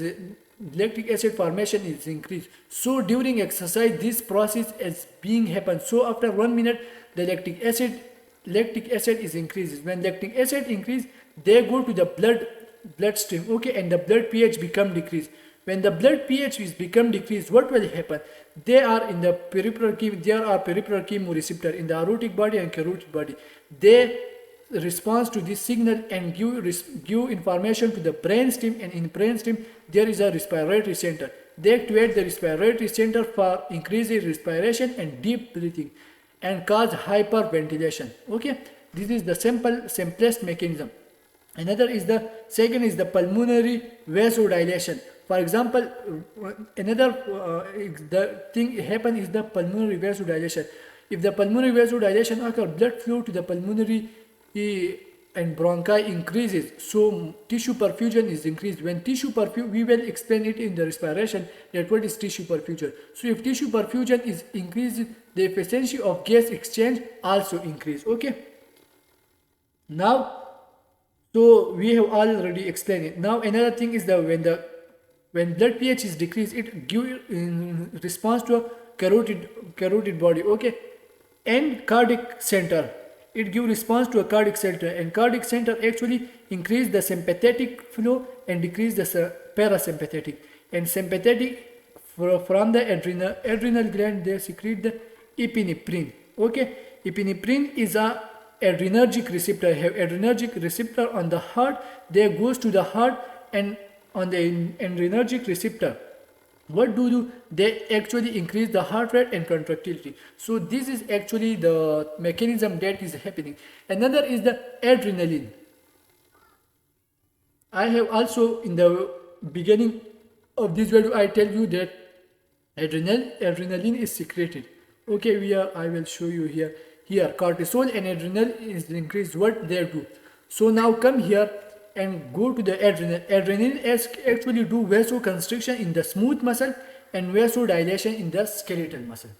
You have to understand this, that adrenaline vasoconstriction in the smooth muscle. So toward the smooth muscle, for example stomach, etc., the blood flow is decreased, and much of blood flow go toward the skeleton because adrenaline cause vasodilation in the skeleton.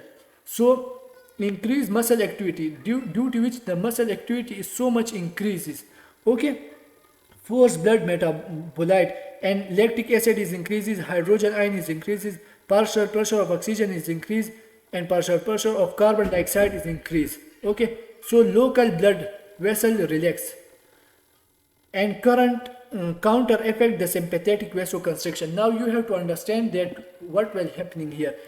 Actually adrenaline do increase the blood flow toward the skeletal muscle. When blood flow is decreased, there are muscular activity is increased. When muscular activity is increased, lactic acid, hydrogen ion and carbon dioxide is increased, and oxygen concentration is decreased. Now these are actually the local metabolite. Okay, these are the actually local metabolite, and we also tell that the cardiac center have sympathetic activity. It increase the sympathetic activity, and sympathetic activity cause vasoconstriction.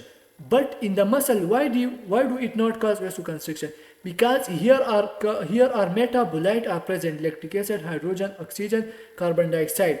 They are local metabolite. They actually vasodilator. They are vasodilator, so they counter effect the sympathetic vasoconstriction, and here in the muscle the vasodilation is occurred. Okay, now active and functional hyperemia. Hyperemia is the increase in the activity, okay, of specific organ. For example, systemic vasoconstriction plus muscular dilation. Actually system is vasoconstrict but muscle are dilated. Blood flow for the muscle is increased and blood flow for other organ is decreased.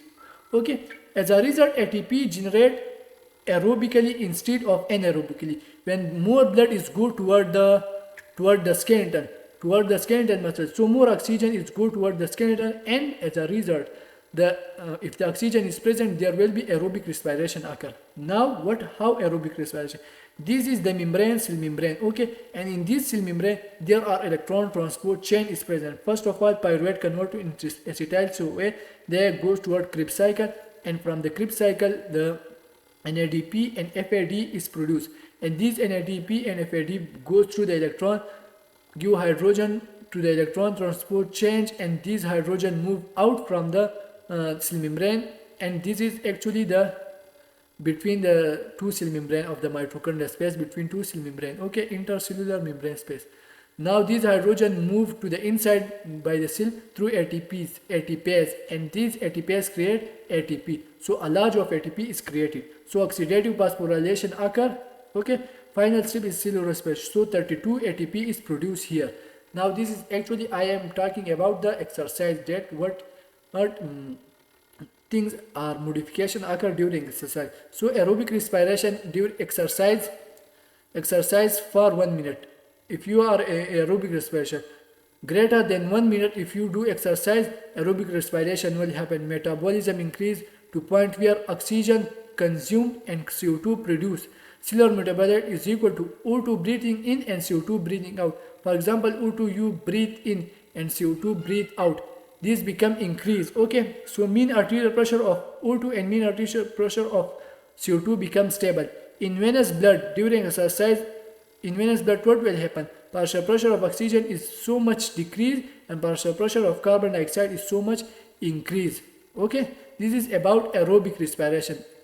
If you exercise more than 1 minute, okay, these all modification will happen during exercise. Now, for example, if you do long-term exercise, what modification will happen? So, blood glucose level, for example, for long time, the blood glucose level become decreases. When the blood glucose level become decreased, what will happen? So, actually, in long-term exercise, the blood glucose level become decreased. Okay, because it is used. Now, what will do? Glycogen is present in the muscle and in the liver, all glycogen. So epinephrine is released from the kidney. Okay, and what epinephrine do? Epinephrine do actually glycogenolysis. Glycogen lysis. Actually, it convert glycogen into glucose. One thing is it. Another is it also do lipolysis. Lipolysis means lipid and fat convert into free fatty acid. Okay, long chain of fatty acid convert into break into fatty acid, short chain of fatty acid and H2O2. H2O2. This is hydrogen peroxide is produced, and when hydrogen peroxide is produced, peroxidase, actually there are peroxidase present, and that peroxidase enzyme convert H2O2 peroxidase. You have to remember this is very important. I will show you. Okay, for example, long chain of fatty acid convert into short chain of fatty acid plus H2O2. Okay, and this H2O2 convert into H2O plus O2. And another thing you have to remember that these processes occur by H2O2 is converted into H2O by what will happen? Actually, there are peroxidase enzyme.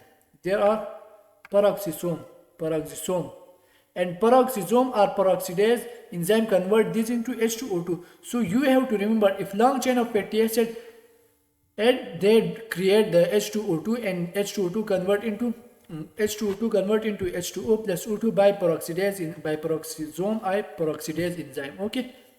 Now another thing, so short fat or short chain of fatty acid become and fatty acid. When short chain fatty acid created, they go toward Krebs cycle, etc., acetyl CoO and form and give energy. Okay. Another is glycogen. Glycogenolysis. Glycogen convert into glucose. So muscles will always have enough glucose to break. Now, as a result, glucose amount become increased in the muscle to use for the energy. Okay. Now you have to remember about the beta oxidation. Beta oxidation is fatty acid convert into acetyl CoA, and these acetyl CoA go toward the Krebs cycle and oxidative phosphorylation for ATP generation. For example, there are free fatty acid go into bloodstream and into the muscle. They have beta oxidation. Okay, what is beta oxidation? Beta oxidation, or beta oxidation is actually for example, this is beta oxidation. Actually, fatty acid convert into acetyl CoA, and acetyl CoA go to the Krebs cycle and use for ATP generation. Okay, so this is called beta oxidation. Okay, so now we will tell about the regular exercise. If you do regular exercise, it is very helpful. Body adopt itself. Okay, increase efficiency and capacity during exercise. If you are exercising again and regularly, so your body become adopt and your efficiency and capacity become decreased. Okay, heart muscle hypertrophy will also occur. Your heart muscle hypertrophy of your heart muscle increase your heart become hypertrophy, and this is physiological condition. And normally if you, and after when the hypertrophy occur, so the heart, the myocardial oxygen and heart can easily work, do a lot of work without anything. While another thing you have to remember, while heart rate increases, okay, for example rest, you are now at rest, okay, and your heart rate is for example 70 beat per minute, okay, and you, after you have do 1 month exercise or you have do exercise regularly, so after that when you are at rest, your heartbeat will be for example 65 beat per minute. Your heartbeat become increase. Why? Because your heart have hypertrophic muscle.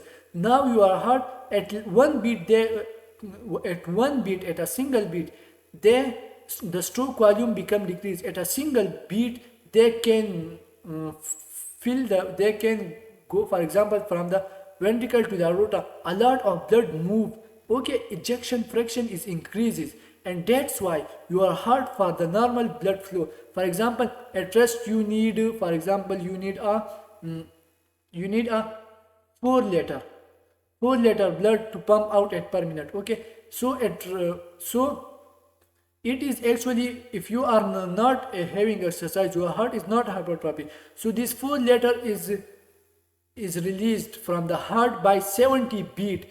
But if you do exercise and your heart become hypertrophy, become so much body building. Okay, so what we'll do after that, less work, by less beats, the 4 liter blood is delivered to your body. Okay, this is simple mechanism.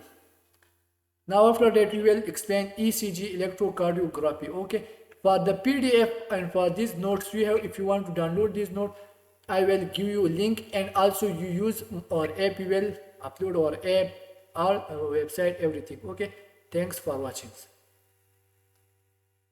So in this video we will tell about the electrocardiograph, ECG. It is very important topic, and we will explain so much, so strong and so much easy. Okay, so ECG mean E electro, and C mean cardio, and G mean graphy. So by using electricity, you see the heart. Graphy means see, cardio mean heart. Okay, so first of all, by electrical conduction you see the heart. Okay, the heart activity. This is just like ECG, and you, in this video we will complete from the basic to the advanced everything about the ECG.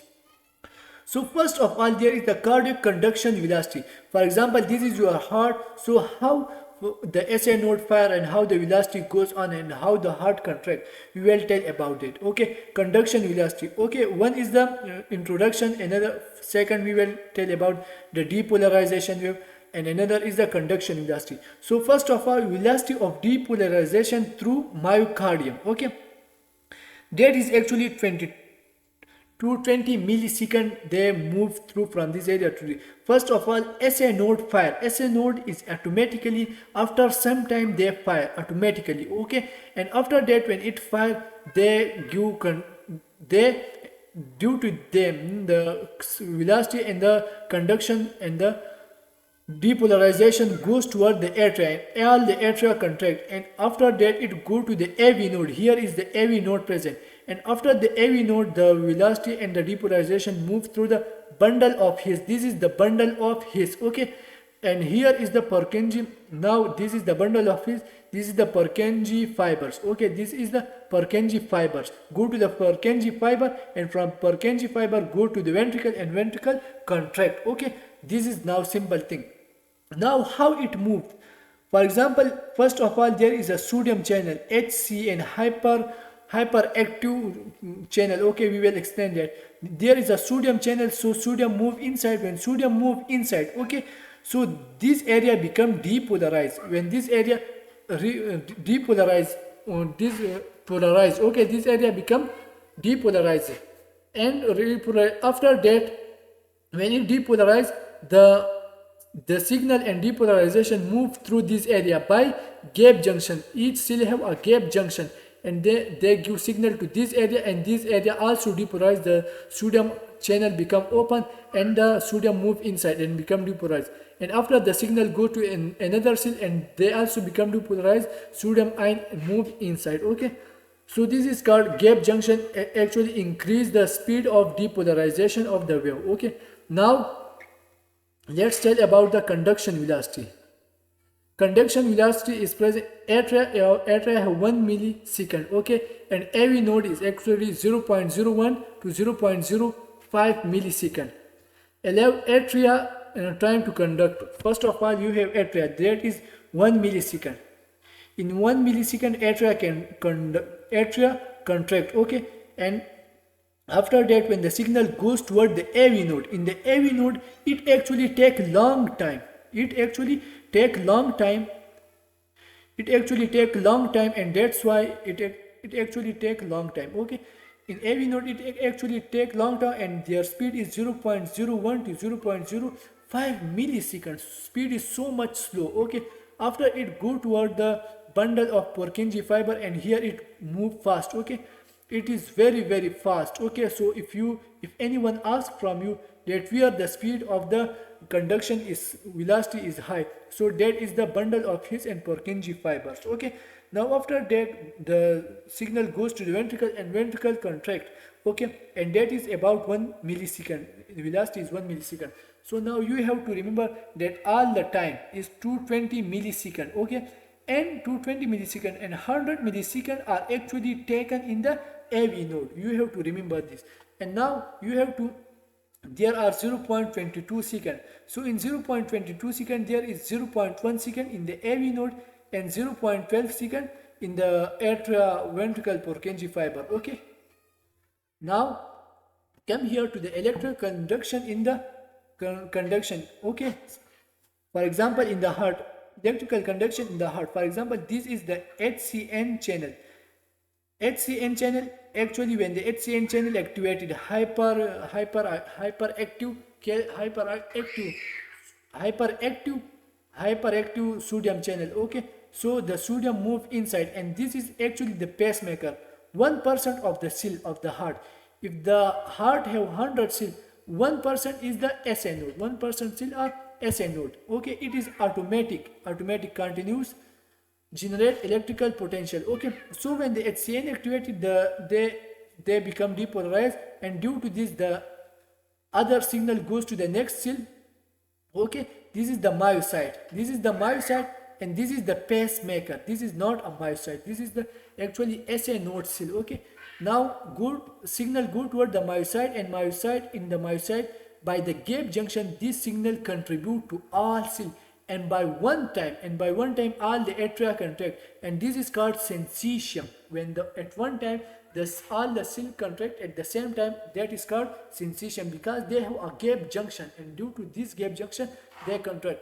Make up of myocardium. Now another thing is we will tell about the action potential.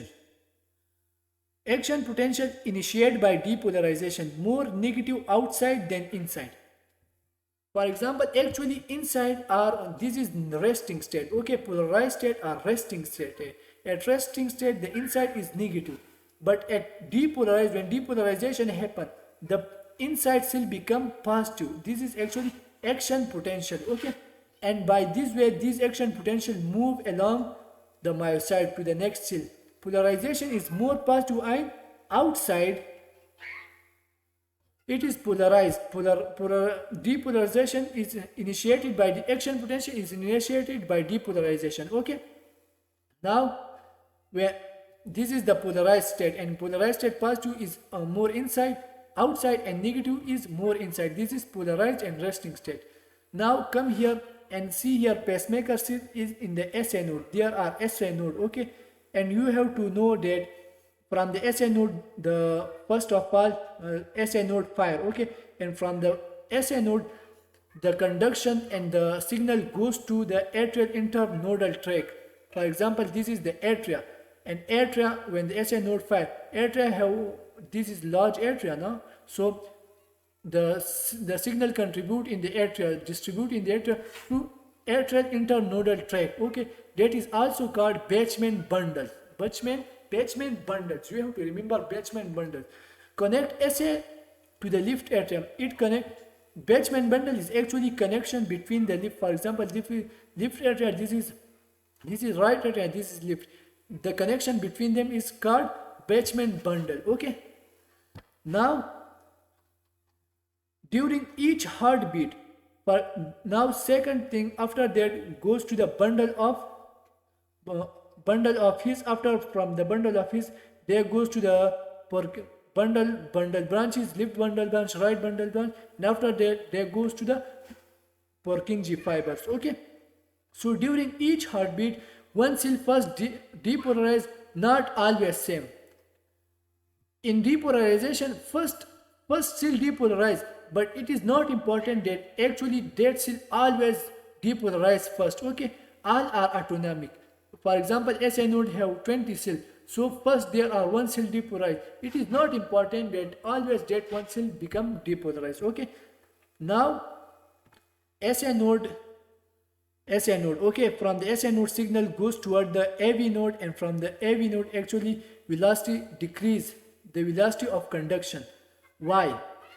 Because of smaller diameter, AV node have smaller diameter. Okay, smaller ion channel, because it have smaller ion channel, delay in the circuit for ventricular filling. Actually, for example, AV node decrease the velocity of conduction, due to which more blood their time is given to the ventricle to become fulfilled, and in that time the ventricle fill, and after when the AV signal goes to the ventricle contract and more of blood is stored in the ventricle. If this time is less, so when no more blood is going to the ventricle and less blood is present in the ventricle and less blood is moved out from the ventricle. Okay, so it is important. If the velocity is increased, what will happen? Ventricular filling become decreased, ventricle filling become decreased. Another is the stroke volume is decreased, our cardiac output is also decreased. So these are the things. Now only point that allow atria from the atria to the ventricle. Okay, this is the actually AV node is the only point that gives for example, this is atria, this is ventricle. They are separate chamber from each other, but AV node give connection between them. Okay, now after that the signal go to the Purkinje fiber are fast. They are so fast, you have to remember this. Heart contract in the coordinated way. For example, if one cell is depolarized, all the cells of the ventricle become depolarized and the ventricle contract at simultaneously. Okay, giving forceful push. For example, if all the muscle contract at one time, this create a forceful contraction. Okay, now there is SI node. This is for example SI node. It is actually pacemaker. Okay, firing it first fire. After that, if for example if SI node don't work well, so what is the second option for them? Second option is plan B is actually AV node. SI node is actually plan A, that is beating at 60 to 100 beat per minute. Okay, if the SI node is not working, the plan B is, what is the plan B? Plan B is actually the atrial nodal tract. Atrial nodal, for example, this is the atrial nodal tract. This is plan B. That is actually 60 to 80 beat per minute. If the SI node is not firing and atrial nodal tract is firing, it will be 60 to 80 beat per minute. Okay. If it is not working, the second thing is, the second autonomicity is the C. What C? C is actually AV node. Then AV node will fire, and AV node is actually 40 to 60 beat per minute. Okay. If AV node is not working, what will happen? Ventricle fire at 20 to 40 beat per minute. 40 beat per minute. So you have to know this. This is actually, if SI node is not firing, the other plans are also working. Plan A, B, C, D. Okay. If A for example fail, B fail, then C. If C fail, then D. These all are things. Okay. Now, what is the ECG basics? Electrocardiogram basics. Okay, we will explain the electrocardiogram basics. So now we will tell about the ECG, electrocardiography. Okay, electrocardiogram. So electro mean electricity, electric conduction. By the using of electricity, we use heart. Okay, heart visualization to see the heart. That what is present in the heart, what is what is going on in the heart. Okay, so first of all, the thing is, this is your heart. Okay, this is your heart. I have draw your heart. Okay, and now you have to remember that standard ECG have 10 electrode. Electrode is actually a metallic strip. Okay, so these are 10 electrode. Four are limb electrode, and 6 are chest lead. Okay, and that 6 are called pericardial electrode. 6 are the chest lead are also called pericardial electrode, and the full limb that is present. Now we will tell about different thing about. So how, for example, this is a person. Okay, now there are 10 electrode. So the four of them. Now first of all, 4 of them are actually limb lead. So one is here, another is here, another is here, and these are four limb lead. Okay, now second thing is about the chest lead. There are 6 chest lead, mean 1 2 3 4 5 6. 6 chest lead. I just remove. So how, just we draw again. There are 6 chest lead. There are 6 chest lead. 1 2 3 4 5 6. These are chest lead. They are present on the thoracic, on the sternal side, on the chest. Okay, so now total are 10. Okay, so these are actually electrode. Now about it create, for example, these are 10 electrode, and it create 12 lead. Okay, it create 12 lead. So what is lead? Now about the lead, you have to understand lead is actually that measured the potential difference between 2 points, that is called lead. Okay, so how it created? Now if you go to the limb lead have actually, there are 4 lead. There are actually 6 limb lead. How? Actually it have 6 limb lead. Now we will tell about the first of all is it is actually the chest lead is from V1 to V3 6, and it create only 6 lead, 6 chest electrode and 6 lead. So in transverse plane, if for example this is your body and you cut the body and you see from the transverse section, so chest lead is actually see your heart from the transverse section.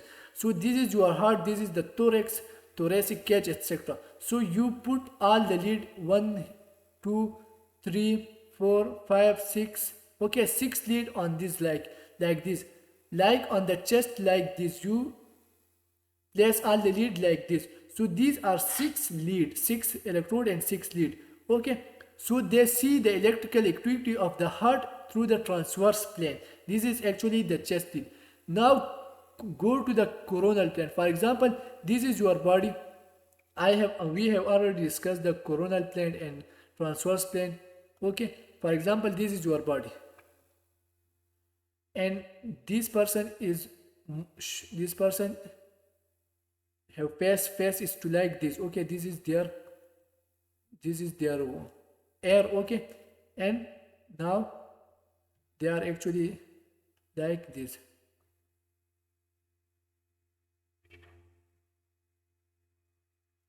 Now just see, they are moving in this direction. But if you cut him like this, if you cut him from this side, okay, this is called coronal plane. Okay, so from the coronal plane there are 12 lead created. That is called non-metallic electrode are present. Non-metallic. Okay, so first of all, that is actually augmented. That is the unipolar lead. Augmented mean that amplify. There are now, these are called 6. These are actually 4 limb lead, and these 4 limb create actually 6 lead. Okay, how? Now let's see it. Okay, so actually these 4 limb lead are present. One is on the one hand, another is on the, but here is one is the neutral lead. one is the neutral lead, so it have no role, okay, and these three are actually so they create a triangle like structure, okay, that is called an two-end triangle. Now we will explain everything, okay. So on the right arm and on the left arm, these are two electrodes are present, and on the left leg the electrode is present, and on the right leg there is a neutral lead present, okay. So these are positive sign here, positive sign here, and positive sign here, okay. So if you see between them, this is called, these are the two potential that here that know the potential between these 2 points is called lead, okay. So now there are three lead are like this, okay. These are three lead, okay.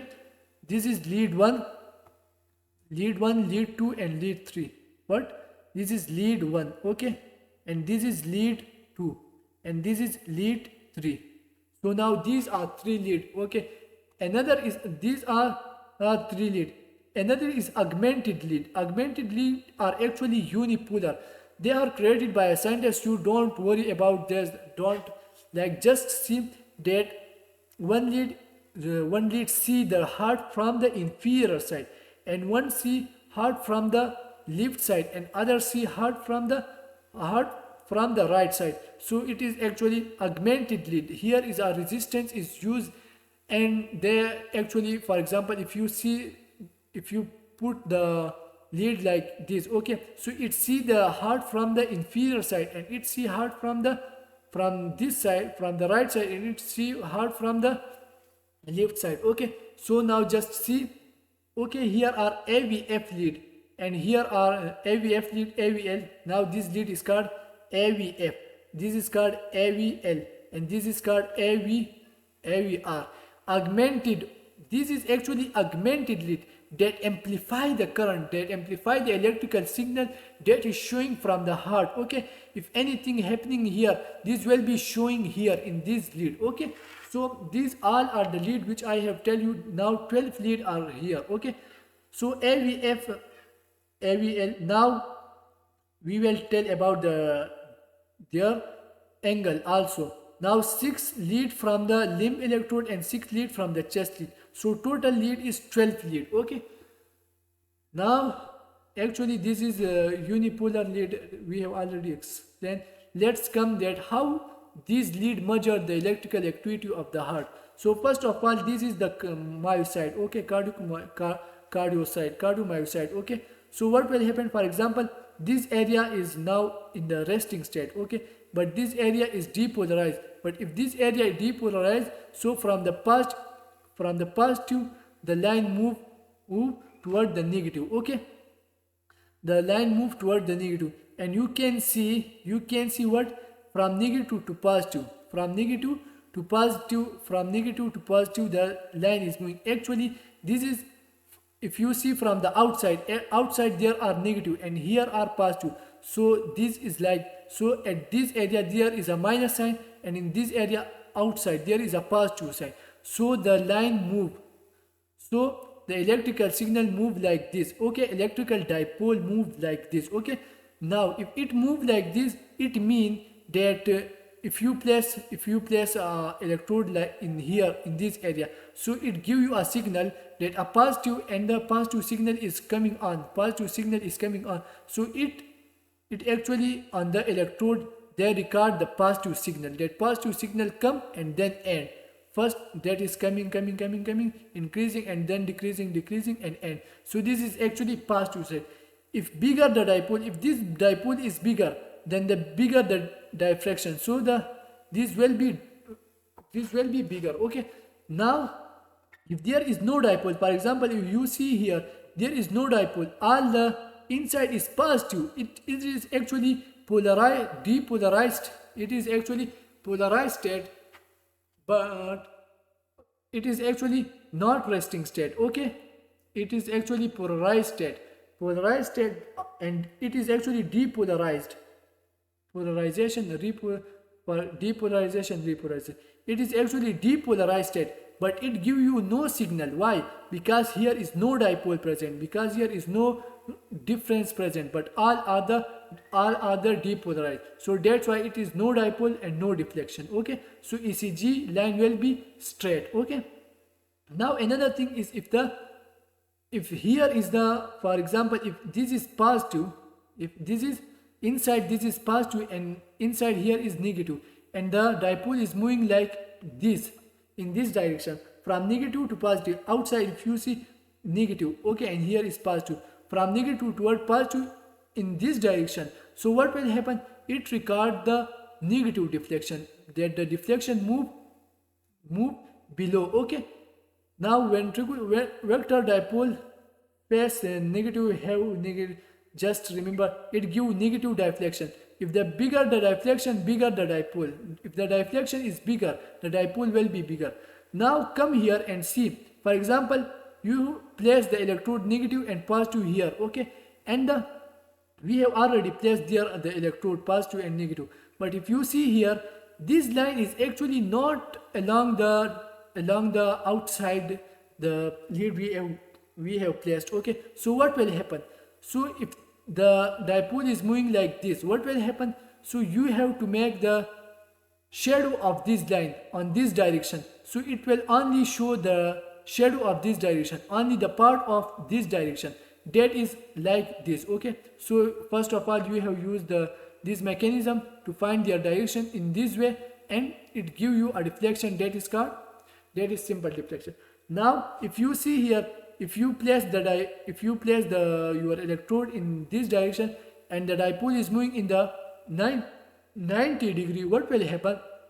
There will be no deflection showing into you. Okay, now from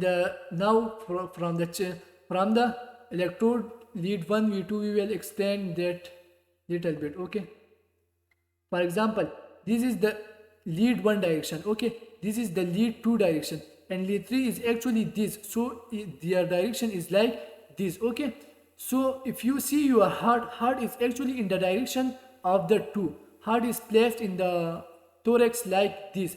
So most all of the ECG can be read of the 2 easily. Okay, so lead 1, lead 2 and lead 3 are actually 60 degree apart from each other. For example, you see here, this is lead 1. Okay, lead 1, and this is lead 2. The angle between them are 60 degree. Now the angle between other are 120 degree, is also 60. So it is about 120. Total 120. Lead 1, lead 2 and lead 3. Okay, these are the actually all the things I have shown to you. Lead 1, lead 2 and lead 3. Okay, this is so simple and I have drawn it to you. Okay, now we will move again. Now another thing is about the AVL, AVF, AVL, AVF, AVL, AVF, AVR. So what is the angle between them? If you see, the angle is about 120 degree. Okay, so this is actually the AVL. On the different line we will draw AVL. This is actually AVL. Okay, here it is AVF. Okay, and this is actually the AVR. Okay, AVR. So the angle between them is this is actually 30 degree. Okay, 30 plus this is 120 degree. So the 30 plus 120 is equal to 160. Okay, and 160 plus 120 is equal to 280. Okay, it is like this. So this is all about the angle that is showing to AVL, AVF, AVR. Okay, this is lead 1, lead 2, lead 3. Now come here, and on the chest lead you see there are 6 lead on the chest. 1, 2, 3, 4, 5, 6. Okay, so if the things are these lead actually monitor the heart through the transverse plane. So lead 1 and lead 2 is actually mostly negative. They show mostly negative deflection. Why? Because actually the heart line move away from this area. Okay, so that's why it is mostly negative, not all negative but mostly negative. And the lead 3, you see, if the lead 3 is actually in the direction of the heart, when the in the direction of the heart, for example, in the heart, the electrical activity moves through the lead in the direction of the lead 3. So that's why it is called isoelectric line. Okay. Now another is the 4, 5, 6. They are mostly positive. They are mostly positive deflection. They show mostly positive deflection. Okay. Now we isoelectric line. This have isoelectric line I have told you. Now actually R wave progression. What mean R wave progression? For example, if this heart is moved toward the right side, toward the left side, okay, so it will create, for example, the negative, this negative move to like this, to this area, okay, this, and this become less positive. Okay, so from here the R wave is progresses toward the left side, and that is called, that will show you a deflect, that will show you a problem. Okay, we will explain it later. Now first of all, there is a functional. First is mostly I have explained it. Okay, now let come here and see the places where we places the lead. So the on the one is the on the second intercostal space. Okay, this is the second intercostal space. Is it the third? So we place this area like V1, V2, V1, V2, V3, V4, V5, and V6 in the axillary line. Okay, mid axillary line we take the V6.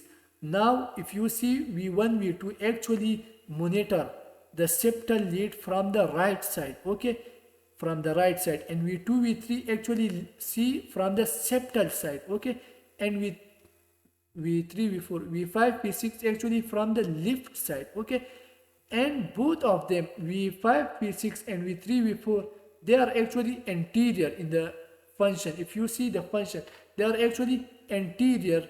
Function is anterior. Okay, and V1, V2 is actually, they show the function of the septum. Okay, right, it is actually direction right. V3, V4 is actually septal, and V5, V6 actually left, but left V5, V3, V4, V5, V6, they are actually anterior lift on the as a functional wise. Okay, now we will come here and will understand all the leads. Okay, that what lead is present to which side.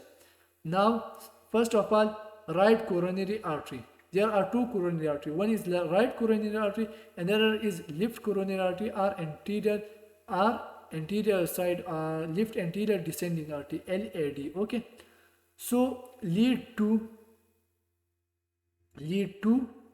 and lead 3 and AVF. This is on the inferior side. And actually it is showing this side. Okay, and they are controlled by the right coronary artery. So if lead 2, lead 3 and AVF, if there are any abnormality in this lead, so there will be a right. This will be a defect in the right coronary artery. So you have to remember that the lead 2, lead 3 and AVF, if there is abnormality present in this lead, what will happen? The right coronary artery have a defect. Okay, now another thing is about this septum. Okay, septa. So septal lead are actually V1 and V2. You have to remember, on the septal lead are V1 and V2. If there is any abnormality, there are near the interventricular septum. Now another thing is the lateral lead. Lateral lead are actually, one is the lead 1. Lead 1 is also lateral side. Okay, and another is the lead AVL. Another is the AVL. Also AVL. Okay, 1, 2, and V3 to V6. V3 to V5, V3 to V6 are actually lateral lead. V3 to V6 are actually lateral lead. Okay, they show the lateral side. So anterior lead are, this is anterior lead. Anterior lead are V3, V4. Okay, anterior side of the heart. And V1, lead 1 AVL and V5 P6, they are lateral side. So there are two. One is the anterior lead are V3 V4, and lateral lead are lead 1 AVL and V5 and V6. Okay, not V3 V5. Lateral lead are lead 1 AVL V5 V6. Okay, but the anterior lead are V3 and V4. Anterior lead are V3 and V4. Now another thing you have to remember that if in the V1, V2, V3, V4, if there are any abnormality, what artery will be defect? The LAD, left anterior descending artery, will be affected. But if there are effect in the lead 1, AVL, or V5 to V6, there will be lateral circumflex artery. Okay, lateral circumflex artery will have a defect. Okay, now I have explained these things. Okay, now you have to just revise it. Okay, it's so easy. Now after that we will explain the ECG cardiac hypertrophy and enlargement. But let's revise it again. This lead. Okay, how you can revise it? This is your heart. Okay, this is the lateral side, this is the septal side, and this is the anterior side. So septal are actually V1, V2, anterior are V3, V4. Okay, these are the anterior lead. Now these are the anterior lead. If there are any defect present here, this will be LAD will be affected. Okay, and now this side, if you see this area, this is toward the inferior side, and if you see the inferior side, there are lead 2, lead 3, and AVL. These three lead, if there are any defect in these three lead, so this is toward the inferior side, and this will be right coronary artery will be defect, will have a defect in the right coronary artery. Now it is lateral side. To the lateral side, you see that which lead, for example, to the arm side, lead 1. Okay, and this is actually AVF. Okay, AVF, not AVL. League, not. I understand that L means league, but AVF, F means foot. Okay, so these are right coronary. If there are any effect, there will be right coronary artery. Now show here, this is lead 1, this is AVL, and another is the V5, V6. If there are any defect in these four, there will be lateral circumflex artery will have any defect. Okay, so you have to remember this sketch very easily. Okay,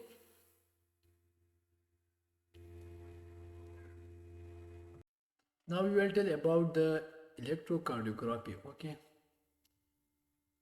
ECG cardiac hypertrophy and enlargement. For example, what will we see on the ECG if there is hypertrophy and enlargement in the right in the ventricle or atrium, etc. Okay, so first of all, the enlargement seen in the atria. For example, if in the atria, if there is enlargement, what will happen? For example, hypertrophy secondary in the ventricle. For example, increased thickness. What is the hypertrophy? Actually, hypertrophy is actually increased thickness or dilation, or if, for example, increased volume of the chamber. There are two things enlargement. Enlargement means one thing is hypertrophy, increased thickness of the muscles. Okay, and another is the increase in the volume of the increased volume. Okay, of the chamber. So we are talking about the increase the hypertrophy. So right atrial enlargement, for example, larger P wave is produced. For example, lead V1 larger. If there is the atrial enlargement, what will happen in the atrial enlargement? The things that happen is you have to understand that lead V1, V2 are more than 1.5. They give the voltage more than 1.5. Okay, and lead 2, 3 AVF give you voltage more than 2.5. These are the important indications. Okay, that the right atrium become enlarged. Okay, for example, toward this side, the right atrium. Okay, and I have already tell that lead V to the right side there are V1, V2. Okay, and lead V2, lead 3, and AVF. these are actually to the to this side, okay, and out, so there will be the signal, the electrical signal and the electrical voltage more than 2.5 millimeter, okay. Now another thing is the cause stenotic. For example, if there is a stenotic here, so what will happen? The tricuspid difficult to eject blood, so right atrial enlargement will be happen, okay. Now about the left atrial enlargement. What is about the left atrial enlargement? If the left atrial become enlarged, what will happen? You have to see the lead 2. This is lead 1, this is the lead 2, and this is the lead 2. So you have to see the lead 2, and there is a things, separation of two piece. There is a separation of two piece like this, okay. Another is it is actually 110 millisecond, greater than 110 millisecond, that this wave become increased 0.01 second, greater than 0.01 second. This is important indication. Another thing is also the biphasic wave. There is also a biphasic wave. For example, this is actually the biphasic, one phase, two phase, biphasic wave, okay. And 1 millimeter, actually greater than 1 millimeter. The area, the height of this is actually greater than 1 millimeter, okay. Now this is actually, and you have see, you are seeing here in the lead V1. In V1 it is actually show you biphasic wave, and the lead 2 it show you the separation of the P wave. You have to remember, if the left atrial, this is your left atria. If left atria enlarge, you have to see lead 2 and lead V1, okay. There are the separation of the P wave, separation of P waves, okay. And another, in the V wave there are biphasic wave. If this pattern is seen, there will be left atrial enlargement, okay. Now right ventricular hypertrophy. What? Now about ventricular hypertrophy are two types. One is the right ventricular, another is the left ventricular. So right ventricular hypertrophy is actually, for example, right ventricle become hypertrophy and balance the left ventricle. For example, you have, if there is the right ventricular hypertrophy is happen, what will happen? You have to see the lead V1. In the lead V1 there are mostly negative. They become, actually lead 1 become mostly negative. Lead, you have to see that this is lead 1, this is lead 2, this is lead 2, this is lead 3. And when right ventricular hypertrophy occur, okay, there will be right shifted, right axis deviation will also be occur. For example, this is your heart, okay, this is your heart, and now here is the right ventricular hypertrophy occur. This side is become large, okay, the thickness. So it means there are myocyte are still. So when depolarization happen, so it create more positive, so it create more charge, okay, and it create more charge. So it means that to the right side the deviation, the right side will be more positive, okay. So it means there will be right axis deviation.